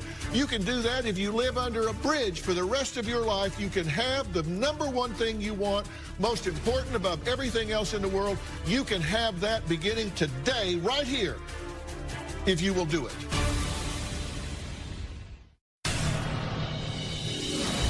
My dad actually documented this whole life of lies that he created in his daily planner, that he is a lawyer, he owns a plane. We actually found a paper that had a list of flights. It's like highlighted, and on the sides there's different flight numbers and takeoff time and landing time. He went full board with the lying lifestyle. Every little detail you could think of was on there. He was very committed to the lies. It's scary. Look, you're in a bad spot, right? Very bad. So one thing is for sure, you and Joanne did a hell of a good job raising three very bright, tuned-in young women here. So you think you can con them or play semantics and spin things and be okay, but you can't. They know more lies that you've told than they've even told you they know. Mm-hmm. And you can pretend, well, yeah, that was kind of true, not true, but that was kind of in the book, but it wasn't in the book. That was kind of, well, sort of that, and, you know, and then there was the drugs. And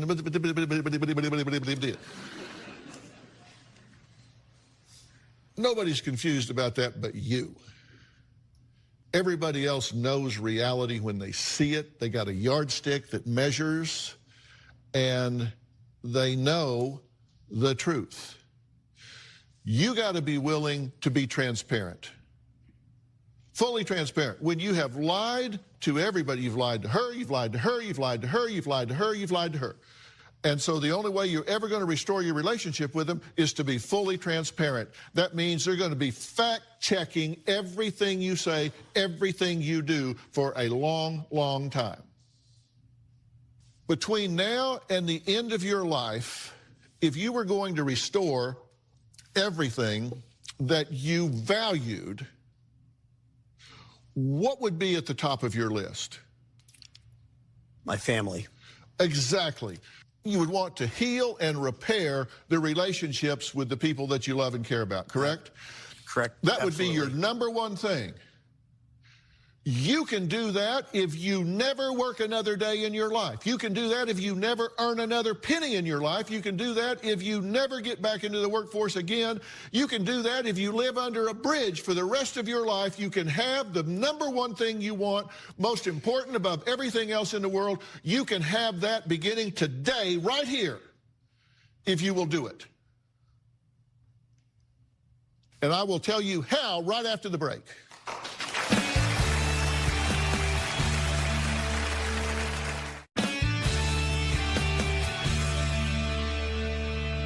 Number one, you've got to decide, my identity is not that job. My identity is Bob the father. My identity is Bob the man. And you've got to admit, hey, I got my ass fired. I lost my job. I've got no money. I've got no house. I've got no nothing. Tell the truth. Hell, they can kill you, but they can't eat you. Well, how bad can it get? It is what it is. Would you be ashamed of your father if he was a stock guy at a grocery store? No. Would you be ashamed of him? No. Would you? Would you? No. No. I mean, it's honest work. Mm-hmm. And your job, if you don't have a job, is finding a job. Don't tell me you can't get a job. Don't tell me you have to go sit in the library. You're not sitting in the library looking for jobs. You're sitting in the library hiding. And you know what? You're going to feel so different when you have an honest job. And maybe you just rent in a room somewhere. And you're sitting there thinking, my God, I used to make $200,000 a year and I'm working for $15.72 an hour. What the hell has gone wrong? Well, let me tell you what's gone right. You've restored your relationship with this young woman and this young woman and that young woman up there. There are different kinds of currency in this world. There's monetary currency, there's family currency, there's emotional currency, there's all kinds of currency, and you can get rich today. You can get rich today with her and her and her. You can get rich today if you just decide, I'm going to quit hiding, I'm going to become transparent, I'm just going to do what I have to do. Now, I want to introduce Mike Bayer. Obviously, the audience knows Coach Mike. He's a New York Times best-selling author. And he's the founder and CEO of Cash Centers. Now, on February 18th, he launched the Coach Mike podcast as well. I know that because I've been a guest on it. The podcast airs every Tuesday as Mike explores themes of reinvention with profoundly motivating conversations to propel listeners toward a more fulfilling life. And that's really what made me think about bringing Mike here today, because he is a life coach. Mike, talk to me about what needs to happen here with this gentleman who really has so many skills and abilities that he's just not using. You know, reinvention comes from dark times often. And you're in the midst of needing a big reinvention in your life, right? Yes. So what we would do is, to start off, I would have a coach working with you, and I would have one of you on the call every week. And what we would do is we'd go through the first assignment is writing down all the lies that are currently going on. Because I don't want you to start tangling yourself up as we kick things off. The next step would be getting a job. So we would make sure you're out looking for a job every day. Mm-hmm. We'd hold you accountable to it. We'd be texting with you to make sure you're checking in and that you're actually showing up and that you're presenting yourself in the right way. We would coach you on how to do a job interview. It's time for you to start working. It's been a long time. It has. Now, we're going to have to take a break for a second here. When we come back, I'm real interested if you have anything to say to these 5 women. We'll be right back.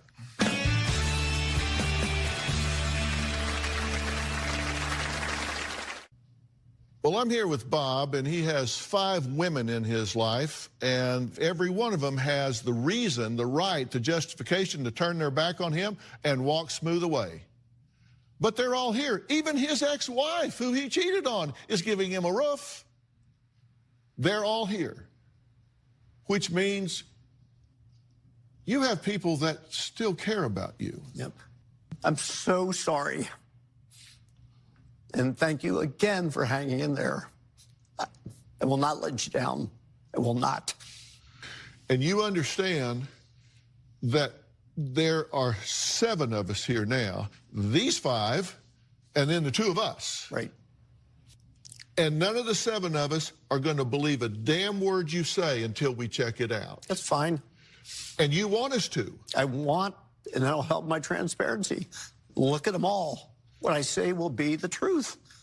I can do it, Dr. Phil. I believe you can do it, and I believe you can have your family back, and they're not going to judge you because you're not some high-priced executive. They could care less about that. What you care about is having your dad back. True? Very true. Yeah, I just want you back. And Joanne, hang with him a little while. We're going to get him a job here. We're going to get his own place. We're going to get him off your couch. Thank you so much. We'll get him. And this will begin immediately, correct, Mike? Right away. All right, we're out of time, but we've got a plan, right? Thanks, Dr. Phil. Okay. I want to thank all of my guests today, including Emily and Joanne on Skype. A special thanks to Coach Mike Baer. His podcast is out now. You can find it streaming on all major podcast platforms, including Apple Podcasts, Stitcher, and Spotify. Be sure to check it out. For more information about today's show, log on to drphil.com. You can follow me on Instagram, Twitter, and Facebook. I read all your comments and questions, by the way. Here's one from my Facebook follower, Devin. She asked, should the child be the one to mend the broken relationship with a parent? Well, you know what? Relationships are not 50-50. They're 100-100. And strangely enough, sometimes children have to do upstream management. But sometimes it's up to you to open the door and give them that second chance, just like these adult kids are with their dad here. So trust me, it's a two-way street. Stay social. Keep asking me your questions on Facebook, Instagram, and Twitter. You just never know. I just might answer yours next. And I also want to mention my wife, Robin. She has a podcast that has just blown up. I'm just so proud. It's called I've Got a Secret. Why does her logo look so much better than mine? Mine just doesn't look cool, and hers looks cool. We'll see you next time.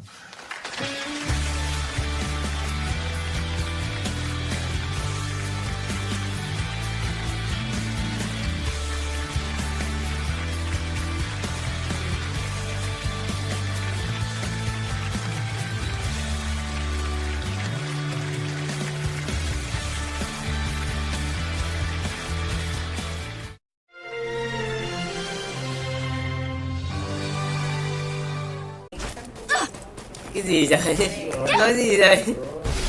Nói thế thì chịu rồi, hết cứu. Nói thế thì chịu rồi. Nói thế thì bỏ tay hết cứu. Cái hồi sinh mày. Như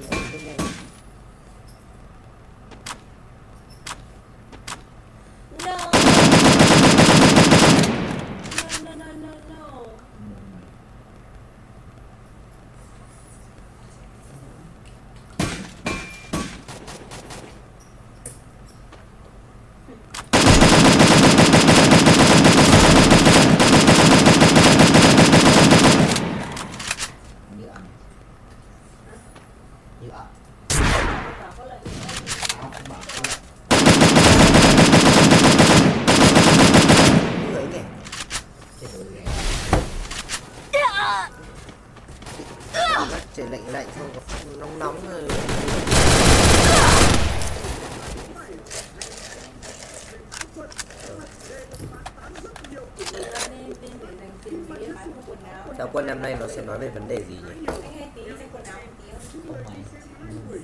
Năm nay Táo quân nó sẽ nói về vấn đề quân sự.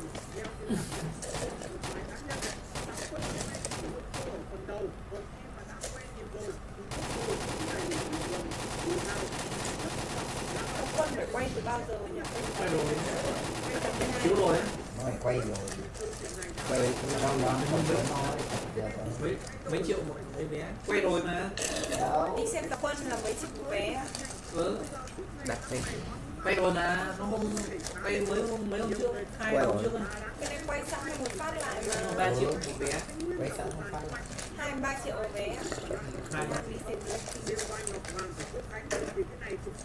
Nhưng mà số lượng ít thôi. Mấy người. Mấy chôm.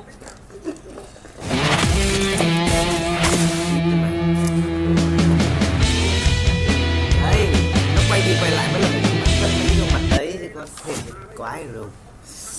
Mấy lần là chiếu sân khấu toàn vài gương mặt đi, rồi vỗ tay nó thêm tiếng vào.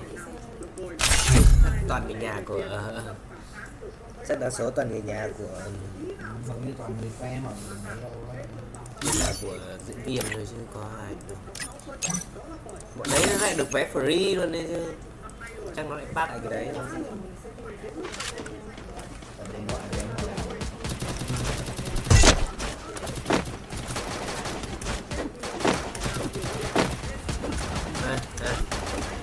Chán nhỉ, hôm nay không có pháo mà đốt buồn.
Mang một rồi dặn.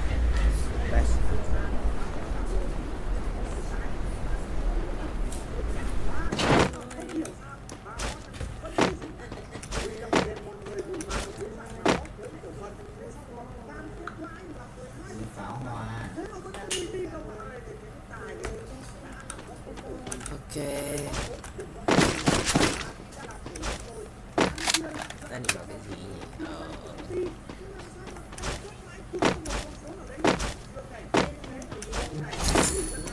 Trời gái. Đúng không Tình? Vậy rồi. Ở nhà buồn lắm.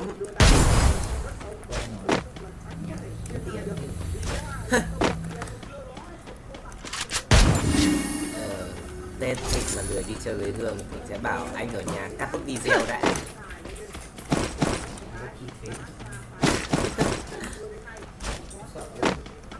Mai mùng 1 nhỉ? Mùng 1 sáng qua.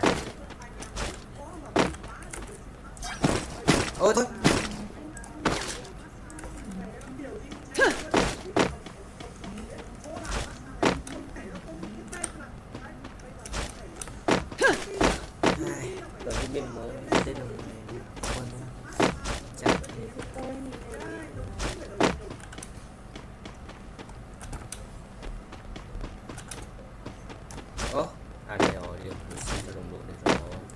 Anh sẽ hồi sinh cho chúng một vé thưởng nha.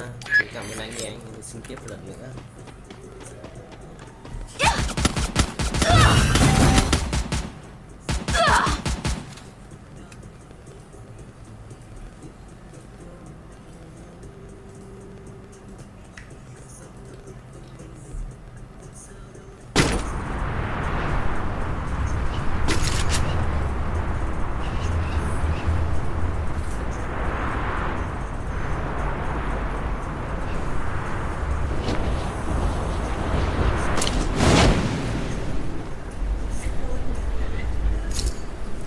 Xuân giả trả lễ luôn à? Được rồi.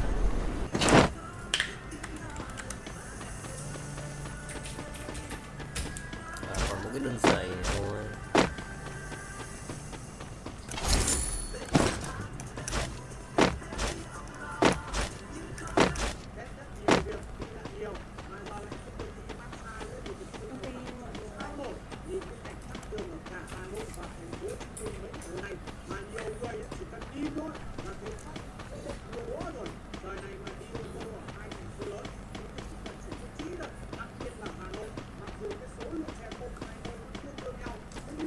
Ok nha.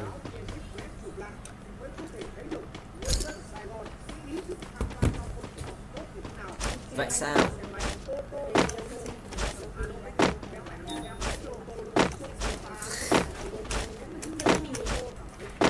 Ừ.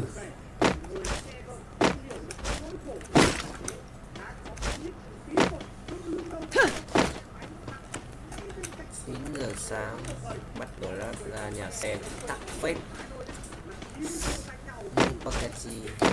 Sao Thịnh với Hương lại hủy ghé hủy ghé vậy?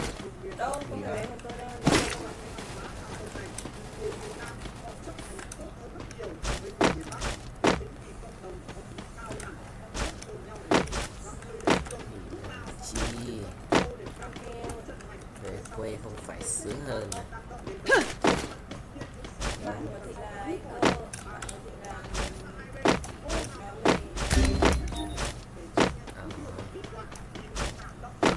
Chắc đặt vé cùng người yêu à? Hai bé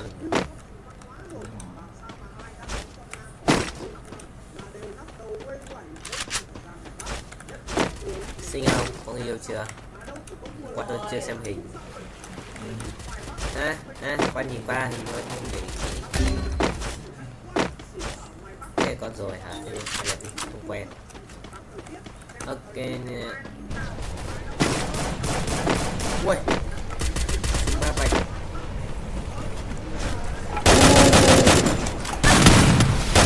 Ôi mày đi.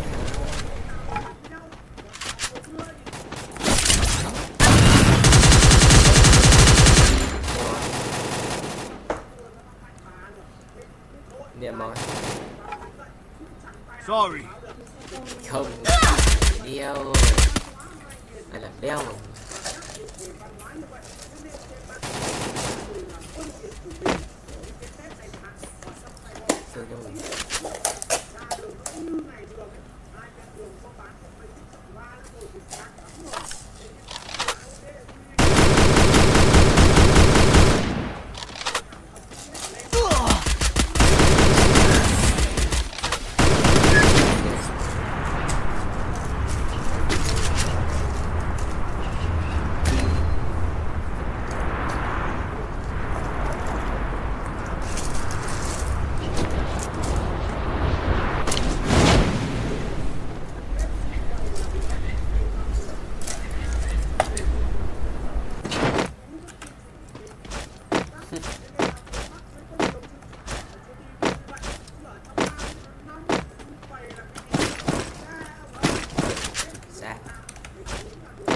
Sao mùa đông mà trong Nam nó nóng đến mùa đông nên trong Nam nó sẽ nóng hơn, thế mà vẫn tính là mùa đông.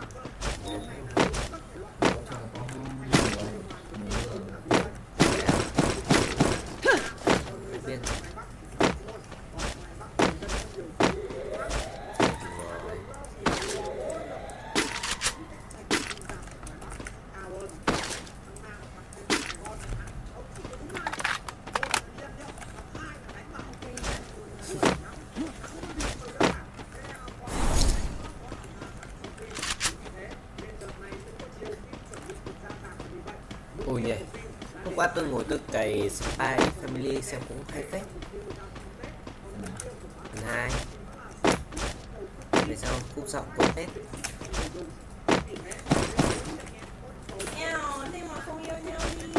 Đánh nhau, phần nhau đánh nhau căng Tết.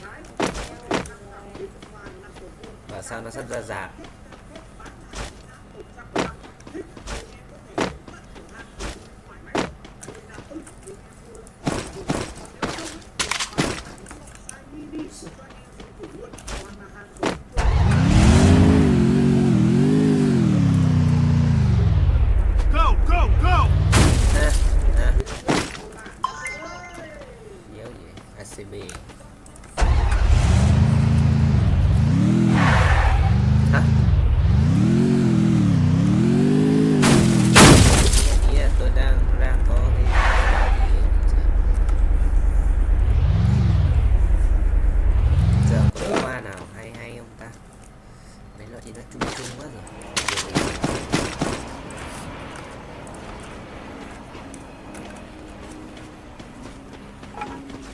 Ui.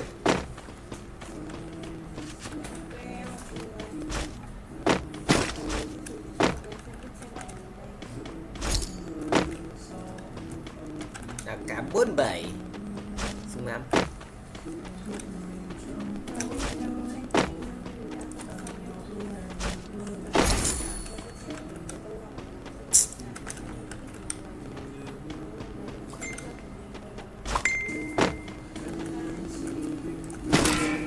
Không có bàn quyền đỏ thì anh tắt ngay đi xã. Nếu không có bàn quyền đỏ thì anh tắt ngay đi. Hôm nay anh đứng trên video anh tắt bàn quyền đỏ nha. Ha.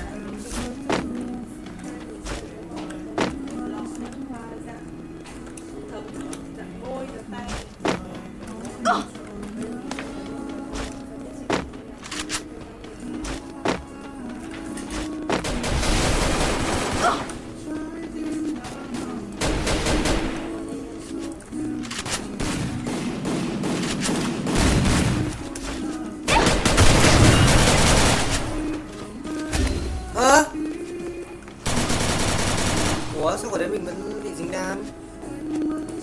Head there. Thanks.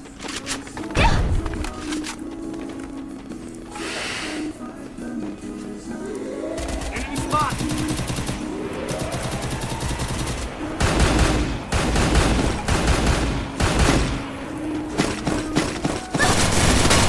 Nhiều mối buồn.